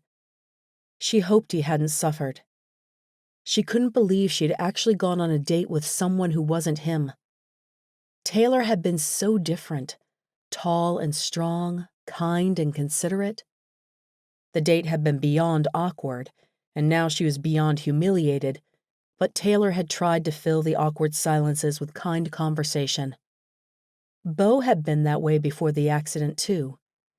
6 unimaginably difficult years had dulled his better qualities, but they had been there. A tear slipped out of the corner of Kate's eye, and she wiped it away. She didn't miss the Beau she had lived with for most of their marriage, but she desperately missed the Beau from their courtship, the one who had tenderly kissed her forehead and brought her flowers to the hospital to brighten her day. She had been so optimistic on the day they wed. The ceremony had been simple, just 10 minutes at the courthouse with a clerk standing nearby as the witness. But it had been the happiest moment of her life. Then, scarcely before the ink was dry, Beau had broken his back. After rehab, he had started drinking to dull the pain. It had turned him into someone she didn't even recognize. Kate rolled onto her side, letting tears leak onto her pillow. She didn't want to date a handsome fireman who made her stomach flip and cheeks heat. She wanted to be a wife in a comfortable, loving marriage, one where she was a partner and not a doormat, where she could trust her husband to weather life's difficulties with kindness. Taylor had looked at her with such unmasked pity when he realized she hadn't known who he was. All in all, her first foray back into the dating world couldn't have been more of a disaster. Kate spent the rest of the weekend cleaning her house and running errands. She even managed to fit in a short hike, taking one of the trails Taylor suggested. When she walked into work on Monday morning, she felt groggy and exhausted. She dropped her purse in the bottom drawer of her desk, then booted up the computer to pull patient charts. "How'd it go?" Kate jumped at Liza's voice. She swiveled in the chair to look up at her friend's eager face. "Fine."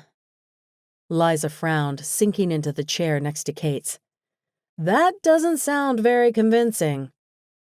The humiliating and uncomfortable date washed over Kate once again. She didn't want to talk about this, especially not to her one and only friend. "I don't think we'll go out again," Kate said simply. "Uh-oh, he didn't treat you badly, did he?" "No, Taylor was a perfect gentleman." "Did he have bad breath?" "No." "Was he really arrogant and it wasn't fun to bowl with him?" "No." "Was he shorter than you?" A smile cracked the corner of Kate's mouth. "No." "Then what's the problem?" The problem was he was too handsome, too kind, and too considerate, and had too many connections to the past she was trying to leave behind. "I didn't feel a connection," Kate said, deciding vague was the best way to approach this. "Give it a little time." Liza rubbed a comforting hand up and down Kate's arm. "The first date was bound to be difficult. How are you doing? I imagine it was a really hard night for you." "Yes, but not for the reasons Liza assumed." "I'm doing okay." "Well, keep at it. No one expects you to fall in love with the first guy you date. I'm really proud of you for getting back out there, Kate. I don't know if I'd be as brave as you if the situation was reversed." Brave. Kate inwardly laughed. That was the exact opposite of what she felt. Cowardly was a much better word. If she'd been brave, she would have insisted she and Beau go to counseling, that he go to AA meetings, asked for a divorce, anything but stay in an unhealthy relationship and wither into nothing. The day was busy, and Kate thankfully didn't have a moment to spare discussing her date with Liza. She rushed out of the clinic nearly 30 minutes late and sped to Toujour for her appointment with Brooke. Kate had barely sat down in one of the parlors when Brooke breezed into the room, looking put together and chic in a plum-colored skirt and white blouse. Kate looked down at her wrinkled Mickey Mouse scrubs, biting her lip. "Sorry I'm late," Kate said quickly. "Work was really crazy today." Brooke sank gracefully into a chair, waving away the words with a flick of her wrist. "Don't worry about it." "So, how did your date go with Taylor?" Kate shifted in her seat, looking down at her hands. "He was very kind," she said diplomatically. "Kate."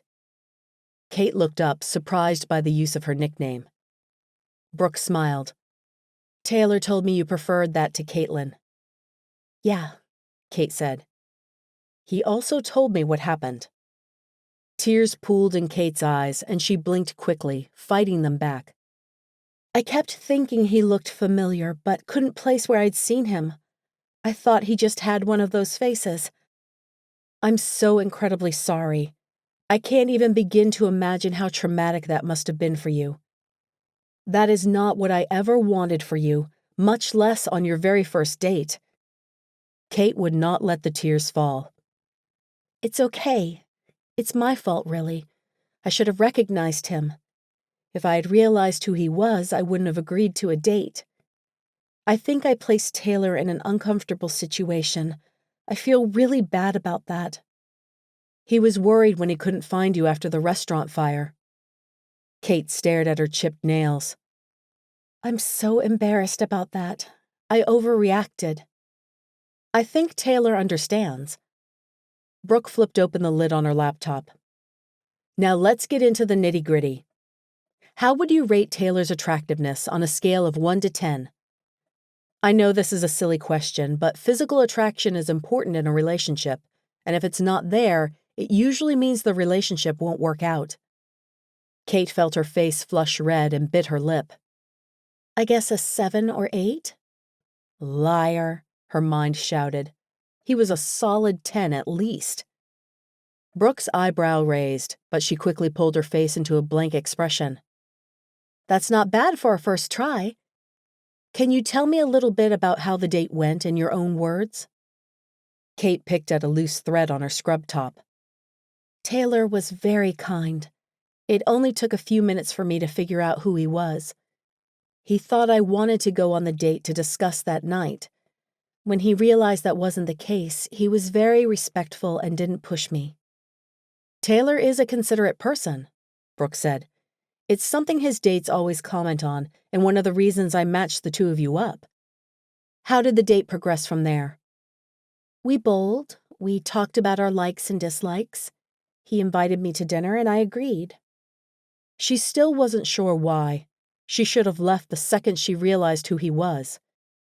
"It was uncomfortable, but okay until the fire alarm." They talked for a few more minutes, and Kate gradually loosened up, becoming a little freer with her answers. Brooke finally shut the lid of her laptop and leaned forward. "Taylor felt awful about how the date started off, but he really enjoyed spending time with you. I know that, given the circumstances, you might never want to see Taylor again. I think he's aware of that as well. But he had a really good time and he wants a second date." Kate's stomach swooped and she pressed her lips together in a tight line. "He said that?" "Yes." A pity date. What other explanation could there be? She had left in the middle of their date without so much as a goodbye, for crying out loud. For a moment, she pictured the way his baby blues had burned into her soul. No, she did not need a pity date. "He shouldn't feel obligated to take me out again because of the circumstances," Kate said. "Taylor and I talked about that. I really don't think that's his motive. He likes you, Kate. He loved discussing hiking with you. He admired the way you handled the situation and appreciated your sense of humor." Sense of humor? Nothing about that date had been even close to funny. "He wants to explore and see where this could go," Brooke finished. The old Kate, The Kate who had put up with Beau's abuse for 6 years, would agree to the date out of obligation and a desire to not hurt Taylor's feelings.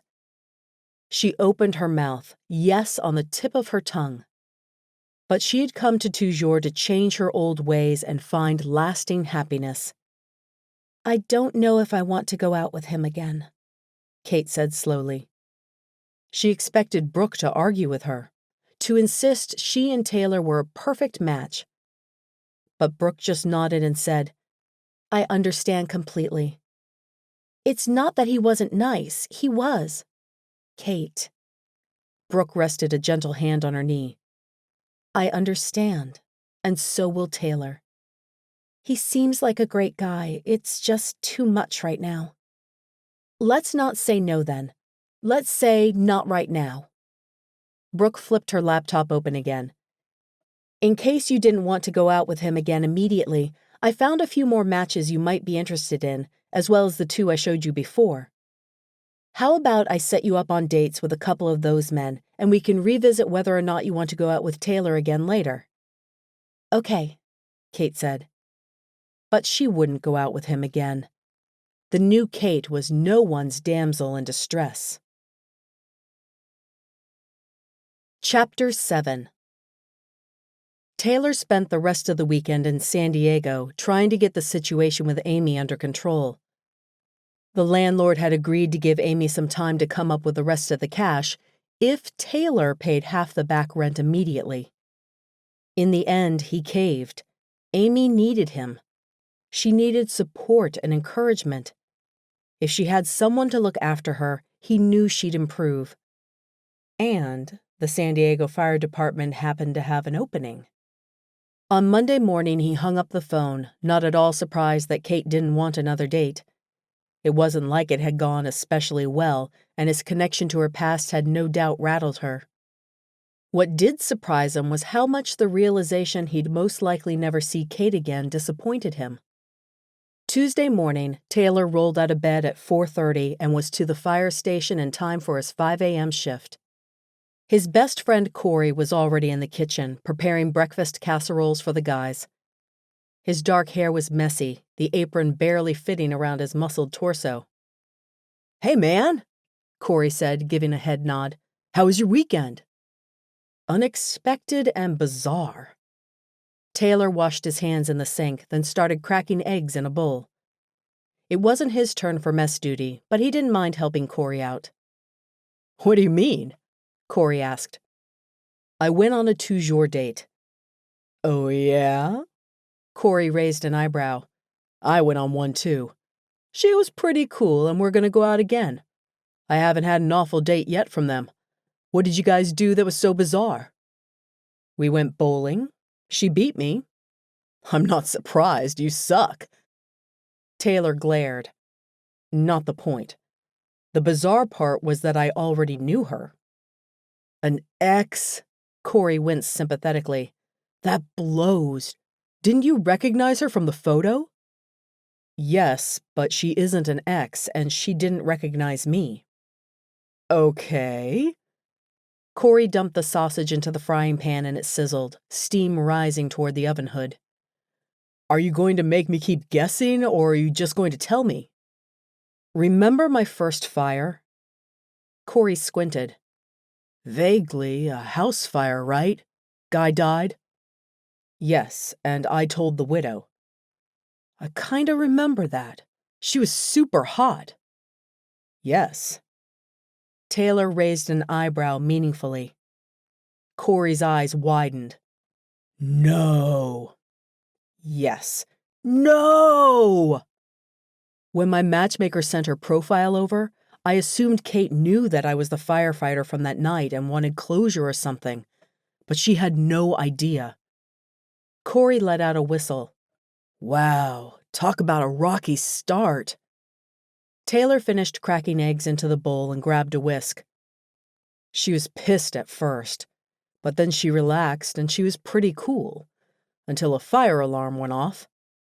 Corey winced. "Ouch." "Yeah, grease fire in the kitchen. By the time I got it under control, she was gone. My matchmaker says Kate doesn't want to see me again." Can you blame her? Taylor grabbed the towel and flicked it at Corey, who jumped away laughing. I'm just saying I can see where she's coming from, Corey said, and his smile faded. That must have been really hard for her. Yeah. Taylor poured the eggs over the sausage, and Corey continued scrambling. I really thought she knew, which I now realize makes me an idiot. But man, I can't get her out of my head. Then I had to go down to San Diego and help Amy out. She's drinking again? Taylor blew out a sigh. Yeah, a lot. I'm thinking of moving down there to help her more. Corey paused. Wow, man, that's a big decision. I know, but she needs me. Soon the kitchen was filled with laughter as they shared breakfast with the rest of the guys. They were just cleaning up when Glenn, one of the older firefighters, pulled Taylor to the side. What's up? Taylor asked. I was hoping you'd do me a favor, Glenn said. I'm supposed to go to that pediatric safety fair a week from Saturday with Corey, but my friend's selling tickets for that day to a play my wife really wants to see. Think you can cover for me? Sure, Taylor said. The answer was automatic, and he did a mental flip through his calendar, hoping there wasn't something else he was supposed to do. Just text me the information and I'll do it. He'd never done a safety fair before, but it sounded fun. Thank you. Glenn clapped him on the shoulder. Me and the missus really appreciate it. I can always count on you. I can always count on you. Taylor almost snorted. His parents would laugh out loud if they heard someone saying that. Amy called 3 more times that week. He spent the weekend in San Diego again, driving her to various job interviews while secretly wondering if his parents were right. He made things too easy for Amy. But when he saw her excitement at finally landing a job, he banished her parents' voices from his mind. She needed someone to be in her corner. As soon as Taylor got home, he filled out the job application for San Diego. Yet he couldn't bring himself to send it in. Even almost 2 weeks later, he couldn't stop thinking about Kate. On Saturday morning, Taylor sat in the passenger's seat of one of the station's pumper trucks as Corey negotiated the ever-present Los Angeles traffic on their way to the pediatric safety fair. Thought any more about that San Diego job? Corey asked, pulling Taylor out of his thoughts. Yeah, Taylor said. It's just a lot, you know? I'd have to sell the condo and Mom and Dad would be furious. That's a tough choice, Corey said. Taylor couldn't agree more. Come over tonight. We'll watch the game and hang out. Nah, Taylor said. Thanks for the offer, but I'm going to grab takeout and send in that application to San Diego. Who knows? I might not even get an interview. You will. If you change your mind, the offer stands. Thanks, man. Corey made a wide turn into the parking lot of the 3-story medical plaza. Taylor climbed out of the truck and straightened one of the suspenders that held up his turnout pants. A police cruiser already sat at the opposite end of the parking lot, and a Korean barbecue food truck was firing up the grill. Taylor propped open the various doors on the side of the truck so the kids could see where they kept the hose, tools, and other equipment they used when fighting a blaze. Thank you so much for coming, came a soft voice from behind him, one that made Taylor freeze with his hand on a compartment latch. The kids are really excited about meeting you. We've worked really hard to advertise this safety fair and hope to get a good turnout today. Slowly, Taylor turned around. Hi, Kate. She took a step back, her eyes widening. Her hair was pulled up high in a ponytail, loose curls tumbling down her back. Taylor itched to touch those silky strands, and he curled his fingers into his palms. Running his hands through her hair would be completely and totally inappropriate. She wore the barest trace of makeup, and her white scrub top with a Tinkerbell print looked better on her than it should. Those green scrub bottoms? Well, he had never realized they could showcase a woman's curves so well. Taylor blinked, focusing on Kate's wide green eyes. I didn't realize the safety fair would be where you work, he said. "And I didn't realize you would be the firefighter sent.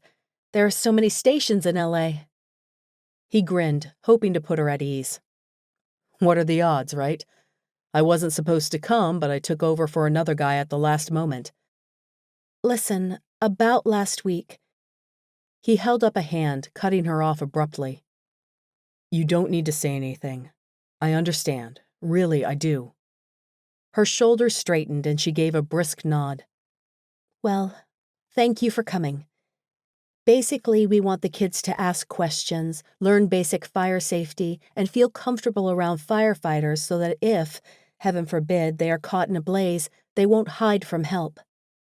Her eyes clouded for a moment, but then she blinked and it was gone. "Are you okay?" Taylor asked quietly. "I'm fine." She opened her mouth as though to say something else, then shrugged. "I've got to go check on a few other things, but I'll be back before the fair starts in a half hour to help you out at your station." Taylor watched Kate walk away, his gaze lingering on her slender form as conflicting emotions blossomed inside him. What were the odds that out of all the pediatrician offices and firefighters in LA, they'd end up here together? "Wow," Corey said from behind Taylor. "If I had known the nurses were so hot, I wouldn't have complained so much when the chief told me I'd drawn the short straw." Taylor smacked Corey on the head, and he laughed, ducking. "That's Kate," Taylor said. "Is that supposed to mean something to me?" "The girl from Toujour." Corey's eyes widened, and he whipped back to stare at her. "No way! The widow?" "Yeah. You didn't mention she's at least an 8 on the looks scale." Kate was a 10 if she was anything. "I feel awful." Taylor ran a hand through his hair and blew out a breath. "She doesn't want to see me." "But you want to see her." Taylor folded his arms, watching Kate as she spoke with a police officer across the parking lot. "She intrigues me." "Dude, don't let your hero complex go into overdrive on this one." "I don't know what you're talking about." Corey snorted. "The widow who claimed to have no family and has been going it alone for the last year and a half? Come on, that's exactly the kind of train wreck you run right toward." "I'm not running toward anything." "Good." Corey clapped him on the back. "Toujour will find you someone perfect. Promise." It was almost 20 minutes before Kate came back. Taylor watched as she spoke with the police officer, the cook at the food truck, the representative from the state advertising various services to help young parents. She seemed to always speak softly. People kept leaning forward to hear her, and the timid smile on her lips tugged at his heart. What had happened to this woman? After the way she had yelled at him, he didn't believe she was simply shy. Kate came back just as the first parents and their children arrived. "Sorry," she said. "Hey, no problem." Taylor pulled a stack of pamphlets out of a box and handed half of them to Kate. "We're doing just fine over here." "Okay." Kate smiled, her cheeks pink. She turned away from Taylor, focusing on the small child running toward her. The little boy plowed into her, making her stumble. Taylor put a hand on her back to steady her, and Kate laughed, giving the boy a hug. "Hi, Eli." "I can't believe it's finally here," he said. "I've been waiting forever." His eyes flicked toward Taylor, and Eli lowered his voice. "Is that a real firefighter?" "Yes, he is. Eli, this is firefighter Coleman." Taylor crouched down, giving the little kid a high five. He couldn't be more than 6 years old, and his eyes sparkled with delight. "Hi, Eli." "I want to be a firefighter just like you when I grow up." "That's a worthy career choice," Taylor said. "Have you ever rescued someone from a burning building?" Taylor glanced at Kate, whose lips were now pursed in a tight line. "Yes," Taylor said, rising to his feet. "How about I show you around the fire truck, Eli?" For the next 2 hours, Taylor and Corey were flooded with eager kids, and Taylor started to go hoarse from all the talking. The crowd had finally died down when Kate appeared. She held a sandwich out to Taylor. "Compliments of the doctors." "Thanks." Taylor unwrapped the sub and took a big bite. "I'm starving." Kate handed a sandwich to Corey as well, then took a smaller, more dainty bite of her own sandwich. "I tried out that trail you recommended. You were right, it was well worth the hike." "I'm glad you enjoyed it," Taylor said. Kate was being friendly and kind. Did that mean she was rethinking her refusal for a second date? "Kate!" Taylor looked up to see a middle-aged woman in Disney princess scrubs striding across the parking lot. "You need to get going, honey. You don't want to show up to your date in scrubs." Taylor felt his stomach lurch. Kate flicked her gaze to him, then looked down at the ground. "I'd better go. It was nice to see you again, Taylor." "You too," he muttered. He watched her walk away, struggling to keep down the jealousy. Kate had certainly wasted no time in moving on to her next match. That was good. He wanted her to be happy. Besides, he was going to San Diego. A second date would have been pointless since he'd be moving soon. He'd email the application as soon as he grabbed Vinny's and got home.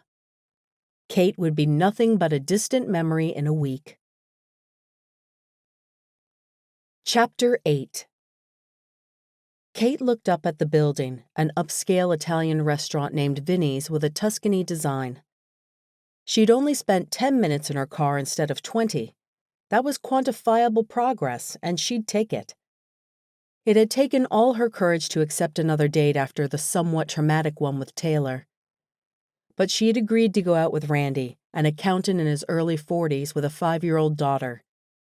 The age difference and the child made her nervous, but Brooke had convinced her to give Randy a shot. Kate smoothed down her skirt, straightened her purse strap on her shoulder, then headed across the parking lot. The scent of garlic and cheese instantly soothed her nerves, and she took a deep breath. Whatever else tonight brought, at least she'd get a delicious Italian meal out of the deal. "Hi," Kate told the hostess. "I'm meeting someone here. Randy?" "Oh, yes," the hostess said, tugging at the black vest hugging her chest. "Right this way, please." "He asked to be seated immediately, so he's already at a table." Kate clutched her purse strap and followed the waitress to a quiet corner of the restaurant. A man with thinning hair and a hint of gray around the temples quickly rose, giving her a tentative smile. "Kate?" he asked, extending a hand. "Hi," she said, giving it a brief shake, then sitting down. "It's nice to meet you, Randy." "You as well." Kate gave him an uncomfortable smile, then slowly picked up her menu. "Have you ever eaten here before?" "No, but I've always wanted to. I knew Toujour could get us reservations for a Friday night." Kate opened the menu, her mouth going slack. Their meal would cost him as much as she spent on a week of groceries. "It smells delicious," Kate said. "I've always loved Italian food." "Me too. My grandma emigrated from Italy when she was a teenager. I'm planning on taking my daughter there next summer on vacation. Have you ever been to Italy?" "No." Kate had never been outside of California. Heck, she'd never even made it to the northern part of the state. Her parents had been too drunk or high to worry about vacations, and her grandparents had lived on a minuscule fixed income. But she'd love to travel someday. In the beginning, she had thought maybe she and Beau would be able to save up and travel at least a little bit, just a weekend getaway or something, but there had never been money to spare. He'd been unable to move around much anyway. Taylor seemed like the type of guy who'd be up for any adventure. He'd probably traveled lots. Kate could almost imagine climbing to the top of a Hawaiian volcano with him, his easy smile make the ache in her muscles disappear. "You'd love Italy," Randy said. "Everyone does. Greatest country in the world." Kate blinked, quickly forcing her thoughts of Taylor out of her mind and focusing on Randy. He deserved an attentive date. My daughter is really excited to visit," Randy continued. "It'll be just the two of us. We don't have family over there anymore, just distant cousins I've had next to no contact with, but it'll be great to visit the town where Nana grew up." Kate took a sip of her water, glancing at the menu. The chicken Alfredo and the Tuscany lasagna were the least expensive items, within $1 of each other. Should she go with the cheaper chicken Alfredo or the slightly more expensive lasagna? She was more in the mood for something like the white wine truffle pasta, but the Alfredo was probably delicious too. "Your daughter is 5, right?" "Just celebrated her birthday last month. Claire stays with me on the weekends, but her mother lives nearby and is good about letting me see Claire whenever I want.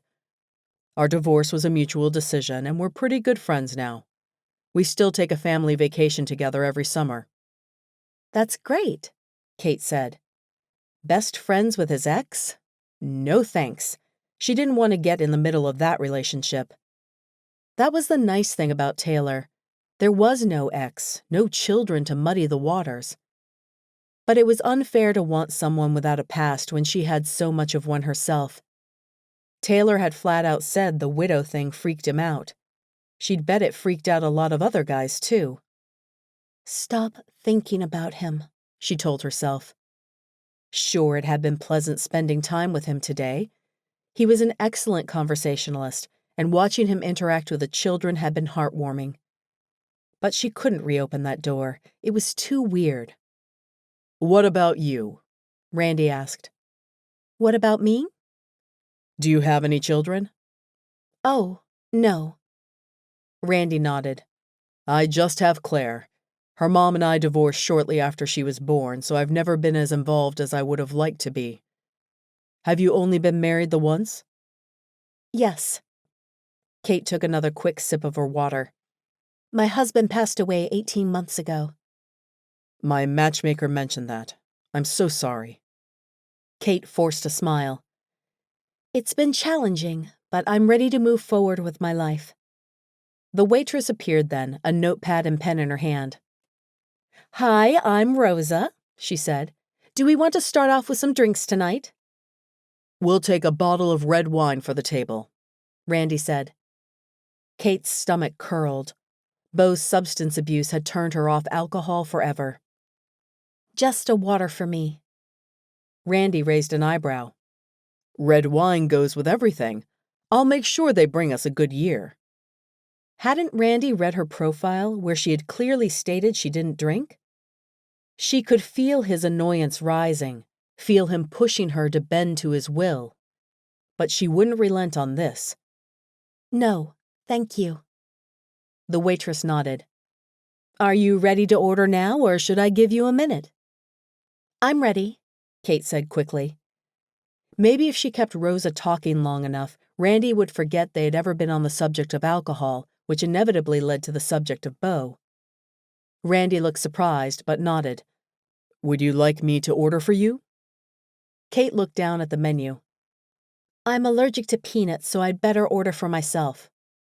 "Okay," Randy said, his tone a little abrupt. Kate didn't want to owe Randy anything, so she'd order the cheapest item on the menu. She pointed to the chicken Alfredo. "If I order this entree, will I be okay?" Sometimes they used peanut oil to fry the chicken. "I believe that dish is nut-free, but let me double-check with my manager." The waitress snagged a man in slacks and a button-down shirt as he walked past. "Thad, we've got a question for you." The middle-aged man with a receding hairline smiled. "Of course. What can I help you with?" The waitress pointed to the chicken Alfredo. "She's allergic to peanuts. Is this dish nut-free?" The manager nodded almost immediately. "Yes, that dish is safe." He took the menu from the waitress's hand and showed a different dish to Kate. In small script underneath the item it said, "May contain nuts and milk." "All our dishes with allergy concerns are labeled in the menu." "Thank you," Kate said, feeling embarrassed. She should have noticed that herself. Would have if the date hadn't flustered her. "Of course, it's always best to double-check." He turned to the waitress. "Make a note on the order, just to be extra sure." The waitress nodded and the manager left. "Is that what you'd like, ma'am? The chicken Alfredo?" "Yes," Kate said, handing the waitress her menu. The waitress nodded, jotting down the order. "And what about you, sir?" "I'll have the white wine truffle pasta." Darn. Kate should have ordered that instead of worrying so much about the money. She could have at least gone for the lasagna. Randy had picked the restaurant. He obviously had enough money to cover the price. They talked about Randy's daughter and what had brought them each to Toujour while waiting for their meals. Kate tried to keep her focus on the conversation, but her mind kept drifting away to the way Taylor had looked in his fire suit mere hours earlier. She had never realized how attractive suspenders could be. Had he already accepted another Toujour date? No doubt someone as attractive and kind as Taylor wouldn't stay on the market long. "Here you go." Rosa set a steaming hot plate of food in front of each of them. "Thank you," Kate murmured, inhaling deeply. Divine, even if it hadn't been her first choice. Kate picked up her fork and dove in, barely withholding a moan of pleasure. She hadn't eaten this well in months. She never wasted money on takeout, and cooking for one was depressing. She resorted to a lot of TV dinners. "Delicious," Randy said. "How's your food?" "Excellent," Kate said. The front door swung open, sending a blast of warm air over the table. Kate looked up, then quickly did a double take. Taylor spoke to the hostess, then took a seat on a bench. He looked up as though sensing her gaze, and his eyes widened in surprise. He lifted a hand in a little wave. Kate quickly looked down, taking another bite of her food. That cleft in his chin would be her undoing. If he was here on a date as well, she would die of awkwardness. Shouldn't Toujour pay attention to that sort of thing? "I've always loved truffles," Randy said. "My ex is an excellent cook, and sometimes she invites me over for dinner when I take Claire home on Sundays." Kate peeked another glance at Taylor. He still sat alone on the bench. She coughed, quickly looking away before he sensed her gaze. Another cough ripped through her. She hadn't expected the Alfredo to be spicy, but her tongue and mouth burned. She took another bite, then coughed again. "Do you cook?" Randy asked. "I can, but I don't especially enjoy it." Kate coughed again, putting a hand to her suddenly tight chest. Her vision grew fuzzy and a sinking realization came over her. Anaphylactic shock. There were peanuts in the dish. Kate coughed again, her chest burning with the effort. She put a hand to her head, dizziness overwhelming her. "Kate?" Randy's voice sounded far away and concerned. "Can't breathe," Kate wheezed. She fumbled for her purse, knocking it underneath the table where the contents spilled everywhere. She coughed again, black spots dotting her vision as panic tore through her. "You're really pale," Randy said. "What do I do?" Kate tried to tell him to get her EpiPen, but couldn't get the words through her swollen lips. She slumped sideways in the booth, her head knocking against the wall as she attempted to lie down. Why hadn't Randy called 911? Suddenly, hands were underneath her knees, pulling until her legs dangled off the end of the bench and her head was flat against the cushion. "Do you have the EpiPen?" the voice said urgently. "Kate!" Taylor. Relief swept through her and she pointed limply to the floor. "She started coughing, then went pale," Randy said, his voice high and squeaky. The hands left Kate's legs, and she was vaguely aware of Taylor crouched underneath the table, rifling through the contents of her purse. "She's allergic to peanuts," Taylor said. "There must have been something in the dish." "Found it!" Kate felt a sharp jab in her upper thigh, then hands gently rolled her onto her side. Kate gasped, struggling to stay conscious as her brain grew more deprived of oxygen. Was her EpiPen even current? She hadn't had a reaction in the last few years and couldn't remember the last time she'd filled the prescription. As she continued to struggle for breath, Panic coursed through her. What if the pen was expired and wouldn't work? She knew all too well the dangerous effects of expired medications. How could she have been so stupid? She asked the waitress if there were any peanuts, and she assured her there were not, Randy said, his voice turning hard and angry. Kate? Taylor's face was close to hers, and his breath wafted over her like a cool breeze. Kate, stay with me. His phone was to his ear. Yes, I need an ambulance. What happened? The frantic voice of the waitress asked. Kate looked up, taking in Rosa's panicked expression. You idiot! Randy yelled. Kate nearly died because you told her there weren't peanuts in the dish. Kate took in a giant gulp of air, feeling it burn her itchy throat. Sweet oxygen. Black spots continued to dance across her vision. I didn't think there was, Rosa said, her voice trembling. My manager confirmed it was nut-free. I even made a note for the chef. And what do you think now? Randy demanded. Where is your manager? I want to have a word with him. A cool cloth dabbed her neck, and Kate looked up to see Taylor hovering over her with concerned eyes. He dipped the napkin into her water cup, then ran it along her arms. Are you with me? He asked. Slowly, Kate nodded, the movement taking all her effort. It's helping, she wheezed. It could have been 3 minutes or 3 hours before the front door of the restaurant burst open and 2 paramedics hustled inside, a gurney between them. Why do we always seem to find you in the middle of a crisis? One of the paramedics asked Taylor. What's happened here? Anaphylaxis, Taylor said, rising. I administered the EpiPen about 5 minutes ago. It seems to be helping, but not as much as it should. Randy continued to scream at Rosa while Kate floated in and out of awareness. The manager was there now, his face white as Randy called them every name in the book. Kate wanted to curl into a ball underneath the table and hide from the hatred in his voice. Beau had yelled at her like that all too often. Can you tell me your name? The paramedic asked as he shined a light in her eyes. Kate blinked, forcing herself not to turn away. Caitlin Monroe, she whispered. Good. We'll have you fixed up in no time. Strong arms settled underneath her, and then Kate was lying on the gurney, being wheeled into the parking lot while Randy continued to yell at the manager and demand the waitress immediately be terminated from her position. Kate felt a warm hand on her arm and looked up into Taylor's soft, worried eyes. You'll be okay now, he said. The ambulance doors opened, and Kate felt the gurney being lifted inside.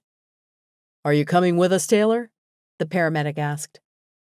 Taylor looked at Kate, his brow furrowed and concerned. Don't leave me, she whispered. He nodded and hopped into the back of the ambulance without another word. The lights flashed and the siren gave a stutter, and then they pulled out of the parking lot, leaving an irate Randy behind. Kate wondered how long it would take him to realize she was gone. Chapter 9. Taylor clutched Kate's hand as they raced through the congested streets of LA toward the hospital. The EMTs had placed an oxygen mask over her face, but her color was still startlingly pale and her grip limp. What if he hadn't been picking up takeout on his way home from the station? Kate's date would have stood there in a frozen panic while he watched her die. The EMTs called out her vitals, but it did little to ease Taylor's concern. As a firefighter, he had basic medical training, and logically he knew Kate would be okay. But there was still a part of him very worried for her safety. Kate lifted the oxygen mask from her face. I'm okay. We'll let the doctors tell us that, Taylor said. Her thin, weak voice did nothing to reassure him. At the hospital, Kate was met by a doctor and wheeled inside. Taylor sat in a chair near her bed for 2 hours while they ran tests and labs. She seemed only half aware of what was happening. The curtain pushed back, and a young doctor, probably still a resident, gave them a smile. You're good to go, Mrs. Monroe, he said. I've got your discharge papers right here. Just take it easy for the rest of the weekend. You should be fine to return to work on Monday." He glanced at Taylor, then back at Kate. "Do you have someone who can drive you home?" "I'll take her," Taylor said. His truck was still back at the restaurant, but he'd hail a cab. Kate shouldn't be alone right now. The doctor nodded. "I just need you to sign some paperwork, and then you can be on your way." 20 minutes later, Taylor helped Kate into the back of a cab. "You really don't have to go with me," she protested. "I appreciate your help, but I'm fine now." Taylor pinned her with a glare. "Please, give me more credit than that. I'd have to be some sort of monster to not make sure you get home okay after today." He expected Kate to smile at the joke, but a frown puckered her forehead. Taylor shut her door, then walked around to the other side of the cab and got in. "Where to?" the cabbie asked. Taylor looked at Kate. "I know the general area, but I don't remember the exact address of your home." Shadows flicked across her eyes, and she quickly rattled off the address. The cabbie nodded and pulled into the street. "I'm not some damsel you need to save," Kate said. "I appreciate your help tonight, but I'm okay now. Don't feel like you have to help me out of some twisted sense of obligation." Taylor's mouth dropped open. "Is that what you think this is to me? An obligation?" She shrugged, not meeting his eyes. "You're a really nice guy, Taylor, but you're a firefighter. Rescuing people is in your blood. I'm not interested in being rescued. I'm interested in a real relationship, one that's based on more than a sense of chivalry." "Oh, and is that what you were discovering tonight with the date who wouldn't even call 911? Kate's lips pursed together. "It was our first date. I think Randy was in shock." "He didn't even notice when we left the restaurant. He was too busy screaming at the waitress who served you the dish." "People handle stressful situations in different ways. I asked a stranger to come with me to the hospital, for example." Taylor never would have guessed that quiet, timid Kate could be so stubborn. "I think we've moved past stranger, and I'm not here purely out of a sense of chivalry," he said. "Or did you forget that I was the one who requested a second date?" Kate's eyes widened, as though surprised he had brought it up. "I didn't forget." They turned down a quiet street and Taylor stopped talking, his eyes taking in the familiar road. Older-style homes ended in a cul-de-sac, with Kate's house at the very end. The crackling sound of fire filled Taylor's ear, and he could hear Corey yelling, "Clear!" as they checked each room. Taylor had been the one to find Beau, unconscious in an armchair, and drag him outside. His heart had pounded frantically in his chest as sweat poured down his back from the blazing heat. His first fire, his first save, and ultimately, his first loss. He hadn't had much time to observe the burning house, but he had noted the dry rot on the front porch that had gone up instantly, the cheap plywood-style furniture that was reduced to nothing but ash. The layout of the house had screamed 1950s, and the kitchen appliances had suggested the house hadn't been updated since. Now, a quaint one-story house sat at the end of the driveway, looking warm and inviting with its gray stucco and stone. The xeriscaped front yard was modern and well-kept, and a colorful wreath of spring flowers hung on the door. The cabbie pulled to a stop, and Taylor paid him despite Kate's protests. Then he took her by the arm and slowly led her up the walk to the front door. "We should have had the cabbie take us to the restaurant so we could pick up our cars," Kate said, her voice tinged with exhaustion. "I'll get Corey, the fireman with me at the safety fair, to help bring your car home tomorrow," Taylor said. "Tonight you should just rest." Her hands curled around the keys peeking out of her purse. "No, I can drive my own car." "Okay," he said, not wanting to push her. "I can pick you up at least then." Kate unlocked the front door and Taylor had his first glimpse into her new home. The entryway led into a living room, which gave way to the kitchen and dining area. Taylor instantly loved the open feel of the place and the gray laminate flooring throughout. The house that had burned had been so claustrophobic, with low ceilings and narrow hallways and rooms. This felt like a house Kate could breathe in. He was glad she had been able to rebuild. "I love your house," he said. "Thanks."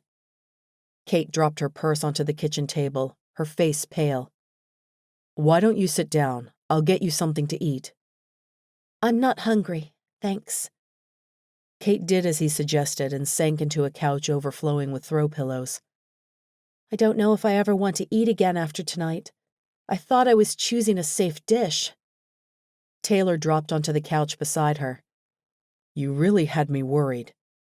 "I bet the food somehow touched a surface that had peanuts on it. Maybe a new chef wasn't as careful as he should have been. I'm just glad it turned out okay in the end." "Me too." Taylor gently brushed away a lock of her hair, then pulled back, realizing what he had done. "Thank you," Kate said quietly. "I'm not here only because I feel a responsibility toward you.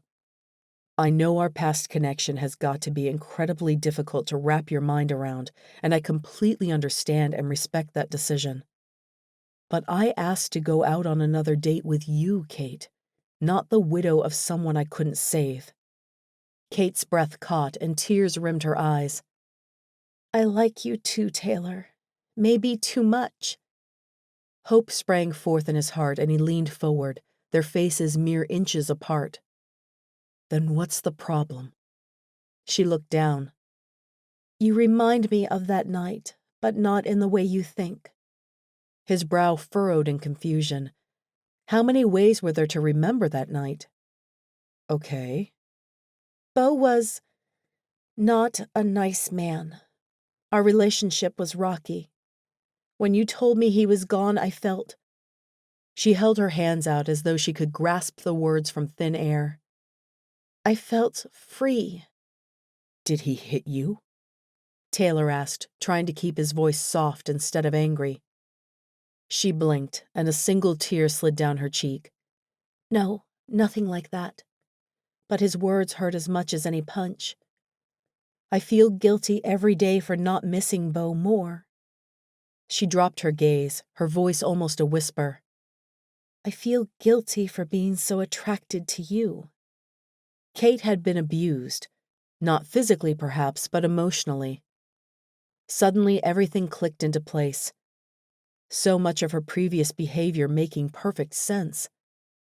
Anger roared inside Taylor, as strong as any fire, along with a fierce need to protect Kate, to make all her pain disappear. He was glad Beau was gone. Taylor reached out, catching a tear on the tip of his fingertip. "I want to take you on another date.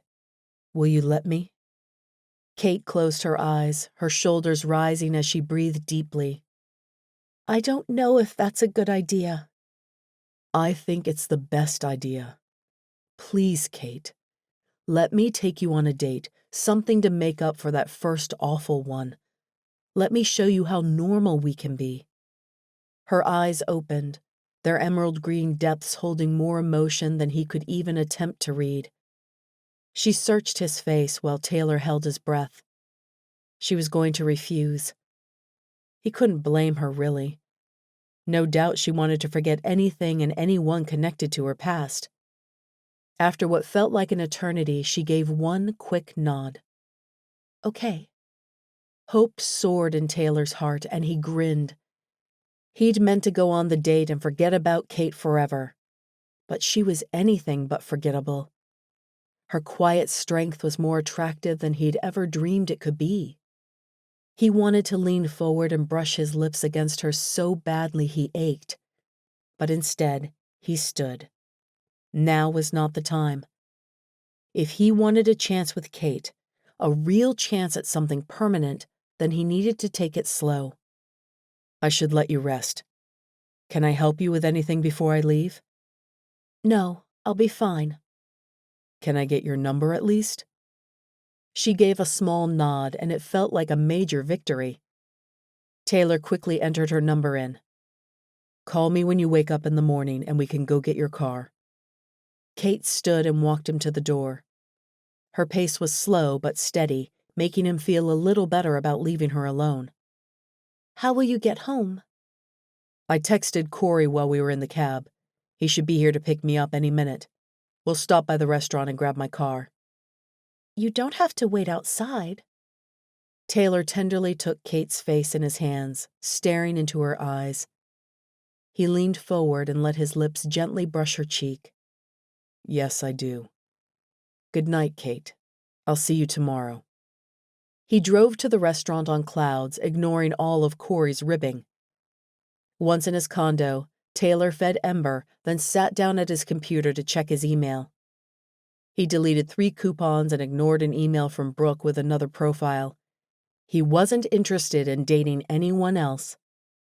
He scrolled down to the next batch of emails and froze. An email from the San Diego Fire Department. Slowly, he opened the email. They wanted to interview him in person next week. Taylor sat back in the chair and ran a hand through his hair. Even a week ago, he would have taken the interview without a thought. But Kate had somehow changed everything. He picked up his phone, going through the last few texts from Amy. Requests for money, drunken texts that made no sense, pleas for help with various things. She needed a bus pass.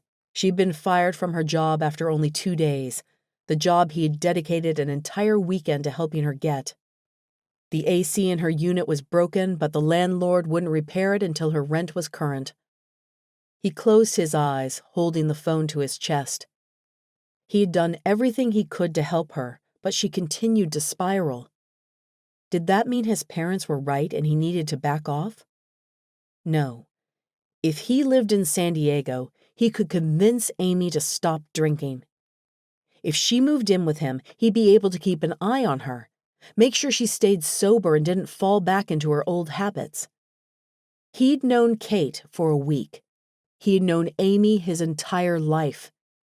She was more than his sister. She was his twin.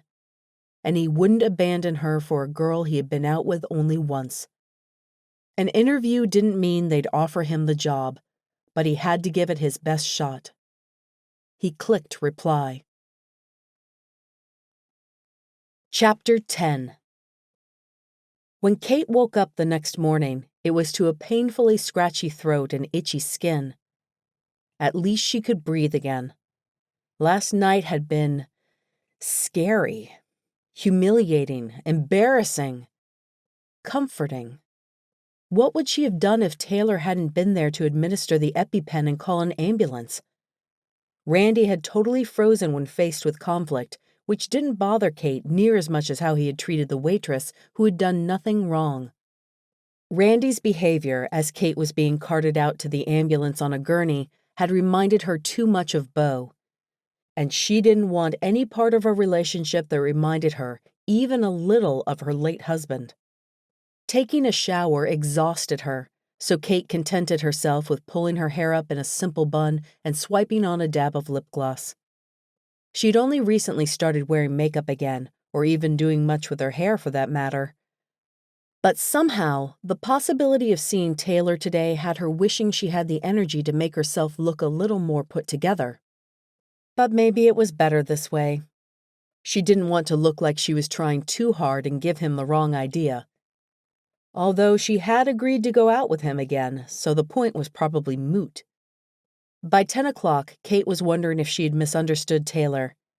They hadn't exactly agreed on a time for him to come and get her. She supposed she could call, but that felt too forward. She was just about to call Liza, or maybe a cab company, so she wouldn't have to answer awkward questions, when her phone buzzed with a text. "I hope I'm not waking you up." "No, I've been up for a while." "How are you feeling?" Kate smiled, clutching the phone tight. "Fine," she quickly texted back. "Tired, but no lasting effects. I'll be all better by Monday." "Is it okay if I come pick you up in about 15 minutes then? We can go get your car." Kate texted back a quick reply, then put on a little eyeshadow and mascara. The knock at the door immediately sent butterflies swarming her stomach. Taylor looked relaxed and comfortable in jeans and a blue tee. "Morning," Taylor said. Morning. Kate locked her front door, then followed Taylor to his truck. You look like you're feeling better, Taylor said, holding open the passenger side door. Your coloring isn't as pale, and I know I wouldn't look half as good in the morning after being so ill. I'm fine, really. I haven't had a reaction in at least 2 years. She'd been hyper-vigilant, knowing she was all alone. Beau hadn't been able to move quickly enough to help her during an attack anyway. Besides, if she was ill, who would take care of Beau?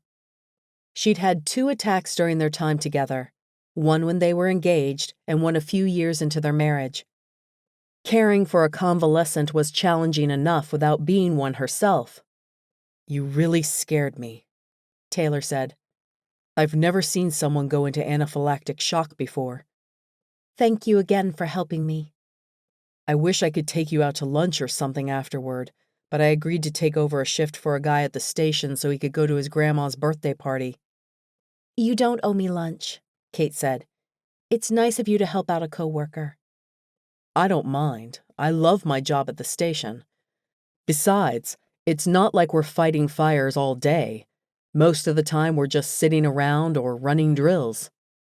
The 20-minute drive flew by as they chatted, and soon they were at the restaurant. Thanks for driving me, Kate said. Of course. Taylor reached over, gently grasping her hand so she couldn't open the passenger side door. I meant what I said last night. I'd really like to take you out again, Kate. I'll talk to Brooke, Kate said quietly. Taylor nodded and released her, a grin on his face. I'll follow you to make sure you get home safely. That's really not necessary. I can just send you a text when I get there. I insist. You're looking a little pale again, and I'm not taking any chances. Okay. Kate wasn't used to someone being concerned about her welfare, but today she'd try being grateful instead of snippy. Thank you. Taylor's truck stayed visible in her rearview mirror the entire drive home. Kate's stomach fluttered with happy nerves. It felt good to have someone worried about whether or not she got home safely instead of yelling at her for showing up late. Kate pulled into her garage and got out of the driveway, expecting to see Taylor gone. But he idled on her curb, the window down. Are you sure you'll be okay by yourself? He asked. Kate nodded. She did feel a little dizzy and lightheaded, but she knew it would pass if she spent a few hours resting. Thank you again. Of course. I'll be seeing you soon. He gave her a heart-stopping grin, then waved as he drove away. She was in serious trouble. Her heart was behaving in a way it hadn't in years. Kate laid down on the living room couch and turned the television to the home improvement channel, letting herself drift. The ringing of her phone jerked her out of a pleasant fantasy in which she and Taylor were watching the sunrise from a mountain peak. Kate fumbled for her phone and answered it with a groggy, "Hello?" "Oh my gosh, Kate. I just got into the office and listened to the voicemail from Randy. Are you okay? What happened?" Kate rubbed her eyes, struggling to place the voice. I'm sorry, who is this? Brooke, from Toujour. Toujour? Kate sat up, suddenly more alert. Sorry, it's been a long few hours. I'm still not thinking clearly. Do you have a few minutes we can talk? Brooke asked. I didn't mean to pounce on you like that. I was just so worried. Did I wake you up? It's fine. Kate picked up the remote and muted the television. I've been resting, not sleeping. I'm not doing anything right now. We can talk. Randy feels awful, Brooke said. He said he was talking to the manager and waitress about what had happened, and when he turned around, you were gone. Of course, he wanted to call and apologize himself, but he doesn't have your number. Kate nodded, not surprised. At Toujour, client information was kept strictly private, and it was up to each person to decide what contact information they did or did not share with their date. Can I ask what happened? Brooke continued. I have Randy's side of the story, but I'd like yours. So Kate related the incident, including her assumption that the chicken had been fried in peanut oil, which had caused her allergic reaction. And how did you feel Randy handled the situation? Brooke asked. Kate chewed on her lip. He was obviously very concerned. Kate, I can't help you on your journey to love if you won't be honest with me. We can learn a lot about a person in a crisis. What did you learn about Randy? Kate sighed, deciding to be honest. He froze up at first, but that's not what disturbed me. He was being very aggressive toward the waitress and manager. I was only half coherent, but I still heard him yelling that she should be fired. Everything was kind of foggy, but his tone of voice made me nervous. Too much like Beau. That's completely understandable. Brooke was quiet for a moment. I spoke with Taylor this morning as well. He said he happened to be there and went with you to the hospital. Kate blushed, pulling the blanket up to her flaming cheeks. He was a perfect gentleman. I'm very grateful he was there. He still wants to go out with you, but what do you want? I think I'm ready for a second date with Taylor. I'm not interested in pursuing a relationship with Randy. Kate could almost hear Brooke's smile across the phone. Excellent. We can talk more about this at your scheduled appointment on Monday, but I'll talk to Taylor and get something set up right away. Chapter 11. Kate couldn't believe how the last month had flown by. She and Taylor had been out on 3 dates, but she had also been out on a first date with 2 other guys. Taylor was by far the most interesting of the men, and also the only one who made her heart flutter. But the ghost of Beau still haunted her. Despite the fact that she and Taylor were having a great time together, and their relationship seemed to be progressing, Kate was terrified to commit. She had thought she and Beau were a perfect match, and look where that ended up. But at some point, she would have to take that leap of faith. She wanted to leap with Taylor. He glanced over at her and smiled, sending a zing through her entire body. An arm rested casually out his truck window as he drove toward his childhood home in a suburb of LA. Yeah, she was meeting his parents, and maybe his sister too. Taylor was excited because he had bought Amy a bus ticket and thought she might show up. Kate hadn't initially considered what meeting his family meant when she agreed to go to the Memorial Day barbecue with him. She had been too worried about the fact that Memorial Day happened to be Beau's birthday. But now she was excited for a more in-depth glimpse into Taylor's life. She had a feeling he'd ask her to put her profile on hold this weekend. "You okay?" Taylor asked. Kate forced a smile. "Yes, just thinking." "Only good thoughts, I hope." "Of course." Kate shifted in her seat, anxiety growing as they turned off the main road and down a quiet residential street. They had to be getting close. "My parents are really nice. They won't harass you too much, promise. And you'll love Amy. The rest of the people will just be friends and neighbors." Kate nodded, trying not to let anxiety crowd out the joy of being with Taylor.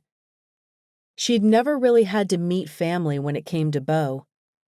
He'd ran away from home when he was a teenager and lost contact with his parents and siblings. She had tried to get him to contact his family time and time again, but it hadn't been until after his death she had finally tracked them down. Today, Beau would have been 33. Kate hadn't realized that until a split second after agreeing to this date. Guilt had instantly consumed her for not remembering, and Taylor had promised he wouldn't be offended if she backed out.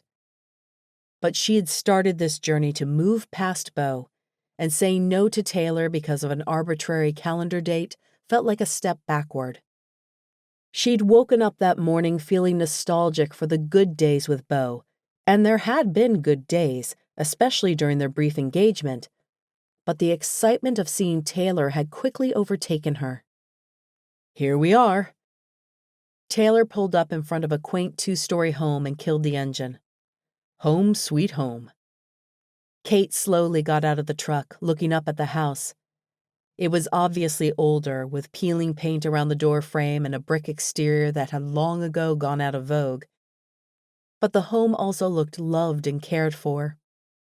Flowers flourished in the garden bed underneath the wide front window, and the mailbox had the name Coleman hand-stenciled on it with butterflies fluttering around the name. Taylor stuck his hands in his pockets, shoulders hunched. "It's not much." "I think it's wonderful," Kate said. Her grandparents had tried their hardest, but they had been way past the prime of their life. Consequently, most of the housework and home repair projects were done by Kate or not done at all. "Well, shall we?" Taylor held out a hand, and Kate slowly placed hers inside his strong grasp. They'd held hands a few times now, but each encounter made her feel simultaneously exultant and guilty. "Are you sure you're okay?" Taylor asked. "I know this is a hard day for you." "I'm fine." Kate plastered on a big smile. "Let's go meet your parents." Maybe her future in-laws. She gulped at the thought. She and Taylor were nowhere close to discussing marriage, but they were both clients of Toujour, and marriage was the obvious endgame. Taylor opened the front door without knocking. The house was empty and quiet, but muffled laughter drifted in from the backyard. Kate barely had time to take in the shag carpet and faded floral print furniture in the living room before Taylor led her down a narrow hallway. She caught a glimpse of a small kitchen with faded white cabinets and dated wallpaper before he opened the back door and ushered her outside. Unlike the house, the backyard was expansive, an inviting oasis with mature shade trees and a fire pit area that looked brand new. Adults milled around the yard, some holding babies and others canes, as young children ran around playing some sort of game. A gentle murmur filled the space, and Kate wanted to cry. This felt like coming home. Taylor gave her hand a small squeeze, and Kate clung to that hand, worried that if she let go, this would all disappear. This is what a functional family with roots and friends looked like. Kate wanted this life for herself more than anything. She needed Taylor. Ice leached away the joy that had filled her heart moments before as panic took its place. The idea of needing anyone was terrifying. She shouldn't have come, especially not on Beau's birthday. "Come meet my parents," Taylor said, pulling her toward a middle-aged couple with round figures and smiling faces. Kate shyly pulled to a stop beside Taylor, suddenly wishing she had worn more makeup or maybe bought a new outfit for today. She wanted to make a good impression so badly. "Mom, Dad," Taylor said, "this is Kate. Kate, meet my parents, Harold and Ada." "It's so nice to meet you," Ada said, the smile on her face genuine. "We've heard so much about you." "Only good things," Harold added. "We're glad you're here. Burgers will be ready any minute now." "I guess you haven't heard from Amy, have you?" Ada asked, directing her attention back to Taylor. "She said she'd be here." "She'll call me when she gets to the bus station, and I'll go pick her up." Ada frowned. "Are you sure she's come?" "Oh, look, there's Tom," Taylor said. He smiled at Kate. "He's been our next-door neighbor my entire life. I'd better go introduce you." Taylor dragged her away before his parents could protest. "Sorry," he said, "but every time they bring up Amy, we just end up arguing. I hope it's not a disaster having her here." "I'm sorry," Kate said. She knew all too well what it was like to have an addict as a family member. "I wish they would help her more." She squeezed his hand. "Have you heard anything more from San Diego?" Yeah." He cleared his throat. "I wasn't planning on bringing it up here, but they offered me the job." She pulled him to a stop, her eyes widening. "Are you going to take it?" He tugged her forward. "We don't need to talk about it now. I know this isn't an easy day for you, and I don't want to add to the stress. Let's just enjoy the party, okay? I'm really excited to introduce you to some of these people." Kate nodded. San Diego wasn't so far away. Maybe he wanted to give long distance a try. He wouldn't bring her to meet his parents if he planned on never seeing her again. She pushed aside her worry and followed Taylor around the yard, smiling as he introduced her to friends whose names she forgot almost instantly. They had been there almost an hour when Taylor's phone started ringing. He picked it up, his expression falling. "It's Amy. I've got to take this." "No problem." Kate didn't like the way his eyes had filled with anxiety at his sister's name. Taylor answered the phone, his voice edged with worry. "Hello? Yeah, I'm here. Where are you? Mom's been asking when you'll get here." "Wait, are you drunk?" "I'm not mad, I just want to know." "Where are you?" "So you never got on the bus?" Yeah. Call your friend and see if she can help, then call me back, okay?" Taylor clicked the phone off, shoving it back in his pocket. "Something wrong?" Kate asked, already knowing the answer. "Amy didn't get on the bus. She's wasted at some bar in San Diego. She isn't even sure which one, but the bartender is kicking her out and she doesn't have money for cab fare. And she got evicted from her apartment this morning. I'm so mad at the landlord. He told me he wouldn't when I wrote him the check as long as she kept paying." He gave a humorless laugh. "I guess I have my answer to that riddle. Her rent was due this week." "I'm sorry," Kate said. "I do everything I can to help her, but she's only getting worse." "Did you say Amy called?" a deep voice asked. Taylor let out a quiet curse and turned toward his dad. "Yeah, that was her. I don't think she'll make it to the party after all." Harold let out a sigh. "Where is she?" Taylor folded his arms, and his defensive stance had Kate's heart pounding in her chest. "What does it matter? You aren't going to help her." "She's still my daughter, and I love her." "Then help her, Dad." "No one can help Amy until she's willing to help herself. Haven't you figured that out yet?" Taylor's phone started buzzing again, and he flicked it on with a growl. When he hung up a moment later, he said, "Sorry, that was work. Someone's sick and I need to cover their shift. We have to go." It wasn't the first time Taylor had cut their time together short to help someone else out. Kate had been understanding the other times, but today, she took a shaky breath, watching Harold's face grow red with anger. "Oh, and I'm sure there was no one else at the station who could cover for you," Harold said, "instead of respecting your date." He nodded his head toward Kate, and she wanted to shrivel up like a weed and blow away in the wind. "You're abandoning us to help someone who can help themselves.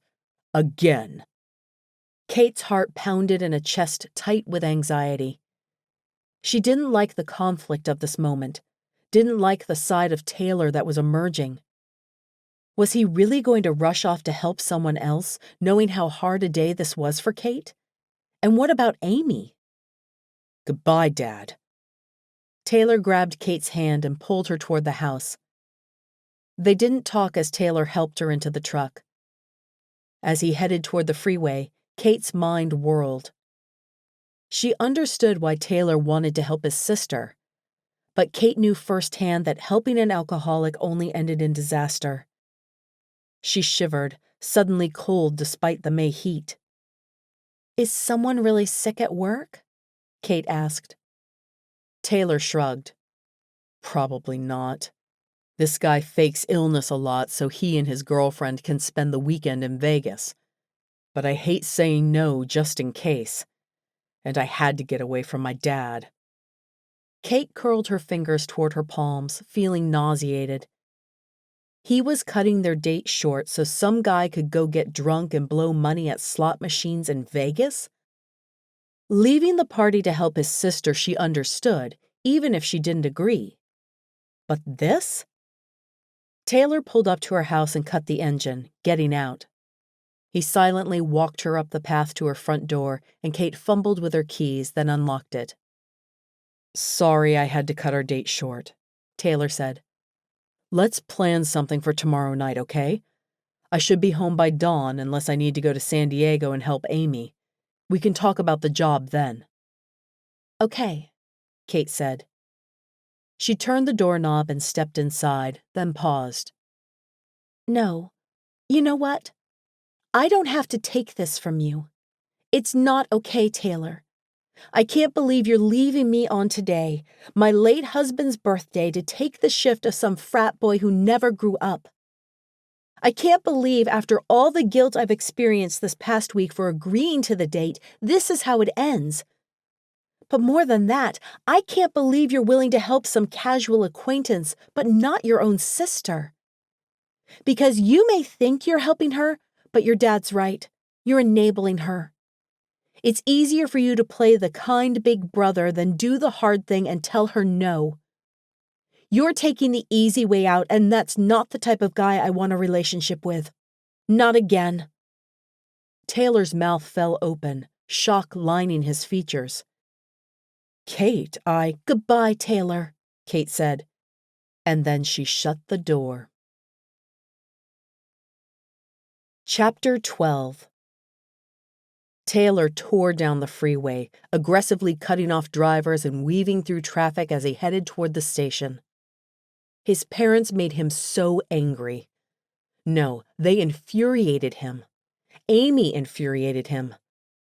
He missed his twin sister, the girl who had teased him about playing dolls and had given him hugs when he fell off his bike and scraped his knee. He'd do anything to get that girl back. He'd thought he'd finally met someone who would understand when he started dating Kate. Her family was even more dysfunctional than his. With a drug-addicted dad in prison and a mother that was probably dead of an overdose, surely she'd understand why he had to do everything possible to help Amy the way his parents wouldn't. Except Amy was still getting worse. He'd spent a decade doing it his way with no results. Was Kate right? Were his parents? Taylor pulled to a stop in the parking lot of the fire station, then grabbed his bag from the back of the truck and stalked inside. Maybe he had been wrong to leave Kate, especially on such a difficult day. But it wasn't like he'd abandoned her at the party and left her to find her own way home. He'd explained the situation, then driven her back to her place and walked her to the door like a gentleman.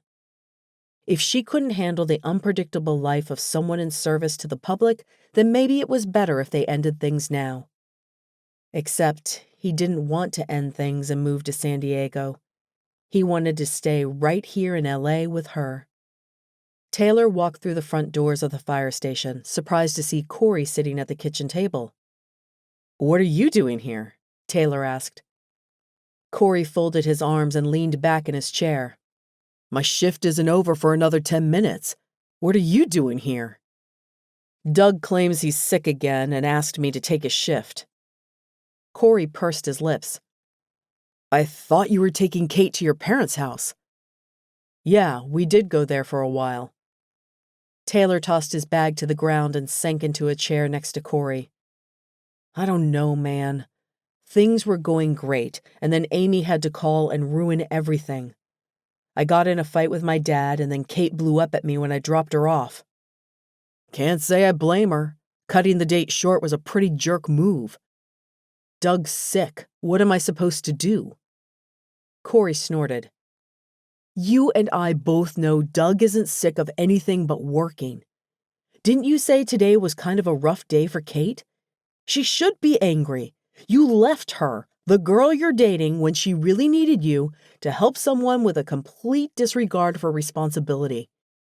Why is it that you'll help complete strangers, but you won't help those you love?" Love. The word echoed through Taylor's mind, and a lump formed in his throat. Did he really love Kate? They had been dating such a short amount of time, but he definitely felt something strong for her. "It's not that black and white," Taylor said. "It is, man. What makes today so important to Kate?" Taylor looked down, the guilt welling inside him. "It's her husband's birthday." Corey stared at Taylor, then swore. "You're a piece of work. It'll serve you right if she dumps your sorry butt." "We're barely even dating." But Taylor had no desire to see what other women Toujour had to offer him. He already knew he'd found the one he wanted. If I were Kate, I wouldn't want to date you either.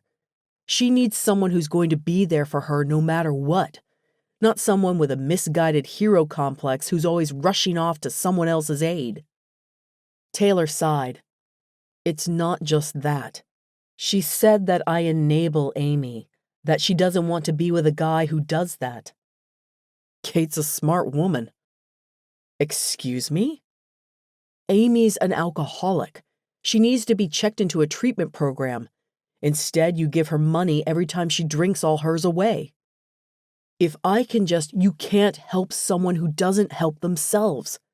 I don't blame Kate for not wanting to be with someone who only gives to the wrong people.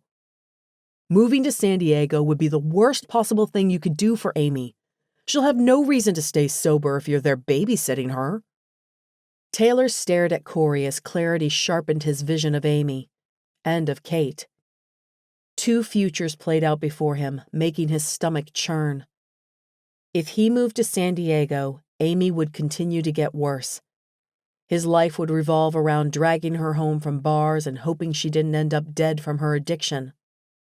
But if he stayed here in Los Angeles, he could finally break the cycle. Maybe, if he followed his parents' lead, Amy would finally get the help she needed. And maybe Taylor would get Kate, if he hadn't screwed things up too badly. Fear swept through Taylor and he rose. You have to take Doug's shift for me. What? I've already been here for 2 days. Just a few hours. Please, Corey. I have to talk to Kate. Corey sighed, but Taylor saw the small smile he was trying to hide. Fine. Go try and fix things with your girl, but then come right back here. I've got plans with Amanda tonight, and I'm not dumb enough to cancel them for Doug. Thank you. Taylor raced out of the station and hopped in his truck. He had to get to Kate. He made it to her house in record time, stopping only once at the grocery store a block away from her house for flowers. He raced up the steps to her front porch and rapped sharply on the door. His breathing was loud in his ears, but silence echoed from the house. His shoulders slumped. Had she left to run errands? Then a worse thought hit him. Maybe she was inside the house and choosing not to open the door. He rapped on the door again. She wouldn't brush him off that easily. Please, Kate, I'm sorry. I made a mistake. Let me in so I can apologize. The door flew open, and Taylor took a quick step back. Kate stood in the doorway, her arms folded across her stomach and green eyes blazing. They stared at each other for a moment, electricity sizzling between them. Well, Kate said, I thought you wanted to apologize. Start talking. Taylor swallowed, thrusting the flowers toward her. She took them slowly, no hint of relenting in her expression. I'm sorry, Taylor said. I was a complete and total jerk. My parents have been saying the same thing as you for years, and lately I've started wondering if they're right. But it didn't click until I heard it from you. I should try harder to help my sister, really help her, even though I know it'll be hard not to rush to her side every time she asks for help. I should put the needs of those I love over the needs of those I barely know. You can't save the entire world, Taylor. I need someone who will pick his battles, and I need to be one of those battles every time. He swallowed hard. I know. I'm so sorry I left. I'm sorry I wasn't more sensitive to how hard of a day this was for you. I can't promise that I won't continue to make mistakes, but I can promise that I'll try my hardest every day to put your needs above anyone else's. Because that's what a relationship is about. And that's what I want from you. A real relationship, the whole package. I want to put your needs first. Kate clutched the flowers to her chest. What are you saying? He took a bold step forward, crossing the threshold of her home. I'm saying I love you, Kate. I love watching you stand up for yourself even when it's hard, I love your quiet strength. I love the way you take care of others, the way you love your job. I love the way you're willing to be honest with me, even when it's not what I want to hear. I don't want you to date anyone else. Just the thought makes me sick inside. I'm ready to put my profile on hold at Toujour and pursue this relationship wholeheartedly. I'm ready to deal with the difficult parts and work through the challenges that may arise. I'm all in. Tears trickled down Kate's cheeks and she blinked, quickly wiping them away. I'm scared to trust you, because I know if I let myself that I'll fall, hard, and I don't know if my heart can handle being broken again. I could never break your heart. Taylor slowly reached out, taking the flowers from her hands and setting them on the coffee table. That's what they all say. You have to let me in, Kate. Take that leap and trust me. I promise I'm not going to let you fall. He took her hands and slowly drew her toward him. Kate collapsed against him, shoulders shaking. Relief coursed through Taylor and he mouthed a silent thank you to the heavens as he held her close. He rubbed slow circles on her back, whispering soothing words. I think I love you too, Kate said, and it terrifies me. Taylor took her face gently between his hands. Does that mean you'll put your profile on hold? Kate closed her eyes. Does this mean you aren't taking the job in San Diego? Taylor swallowed hard. He would still help Amy, but this time he would give her the right kind of help. And he wouldn't upend his life for her. He wouldn't abandon Kate for Amy. I'm not going anywhere. Kate's green eyes glistened and she gave him a small smile. Okay then. Okay? I'll put my profile on hold. Taylor raised his eyes to the ceiling, a laugh filling him. When he looked back at Kate, she was smiling too. I guess this means we're officially a couple, Taylor said. Yeah, I guess it does. I love you, Kate. I think I love you too. Taylor slowly lowered his lips toward hers, heart soaring. He paused, giving her a chance to pull away. She didn't. His lips pressed against hers and he instantly knew that there was no turning back. He was hers forever. Her lips were soft as a feather, and he could taste the salt of tears on them. He hated that he had caused them and vowed to do better from here on out. He would be the man that she deserved. Kate wrapped her arms around his neck, her body soft and warm against his, lips exerting just the right amount of pressure. Her auburn locks were like silk sliding through his fingers. Taylor was desperate to stay in this moment forever, but he knew she needed to take things slow. He gave her one last long kiss, then pulled back. Kate placed a hand on the back of his neck, pulling him in once more. And he knew that he had just found the rest of his life. Epilogue. 5 months later. Kate let out a ragged breath, her calves burning with the intensity of the incline. Taylor looked back at her, grinning. Almost there, he said. The view is worth the hike, I promise. It better be, Kate said, but she kept her tone teasing. This hike was the toughest they had conquered yet, a 2-hour climb that at times was almost vertical. Her lungs burned from the exertion, and her body was covered in a thin sheen of sweat, despite the cooler October temperatures. She had pulled off her jacket and wrapped it around her waist over an hour ago. Hurry, Taylor said. We can't miss the sunrise after all this. Just one more hill. She took his outstretched hand, loving the feel of his strong fingers holding hers. I'm not about to miss it, she said.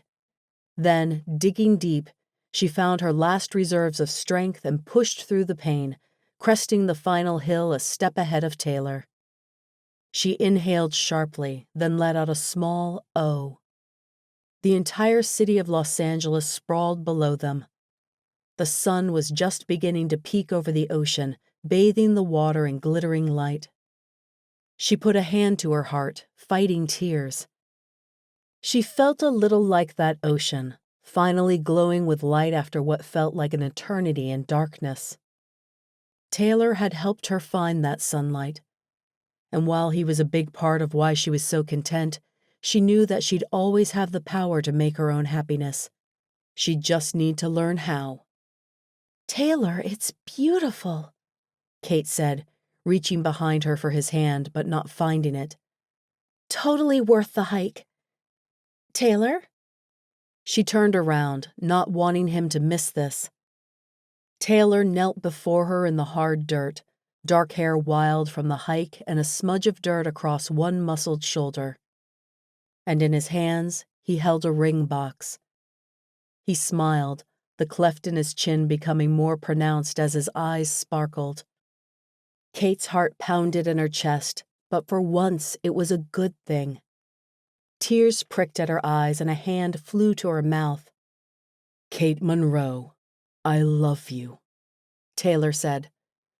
"Our relationship's been a little like this hike, sometimes rocky, sometimes hard, but intensely beautiful and more than worth the climb. I want nothing more than to spend the rest of my life conquering challenges with you by my side. Will you marry me?" "Yes!" Kate flung herself at Taylor. He caught her with a laugh, pulling her to the dirt beside him. He pulled the ring out of the box, a brilliant single solitaire diamond on a gold band, and slipped it onto her finger. "I love you," Taylor said, brushing a sweaty strand of hair behind her ear. "I love you too," Kate said. "You've been so good to me over the last 6 months. I know I come with a lot of baggage, but you've never complained at the pace I've set. I've fallen more in love with you as I've watched you practice tough love on your sister, as I've watched you set boundaries at work, even though it's hard, as I've watched you help those who can't help themselves." She placed a hand on his cheek. "I don't know what I did to deserve you." "We were made for each other, Kate. And I can't wait to spend the rest of our lives showing you just how perfect we are together." She knew she looked awful. Her hair and clothes were damp with sweat, her face was probably streaked with dirt, and she was dressed in a baggy shirt and loose jeans with holes in the knees. But she knew Taylor saw through her bruised, battered self to who she really was, and he loved her, not in spite of her struggles, but because of them. Kate leaned into Taylor, and he wrapped his arms tightly around her. As they watched the sunrise over the valley, she knew this was the beginning of a new and beautiful chapter of her life, one she appreciated all the more because of her struggles. She couldn't wait to get started. This has been Strike a Match, a No Match for Love novella. Written by Lindzee Armstrong. Narrated by Tiffany Williams. Produced by Airbending Media Productions, LLC. Copyright 2016 by Lindzee Armstrong. Production copyright 2017 by Lindzee Armstrong.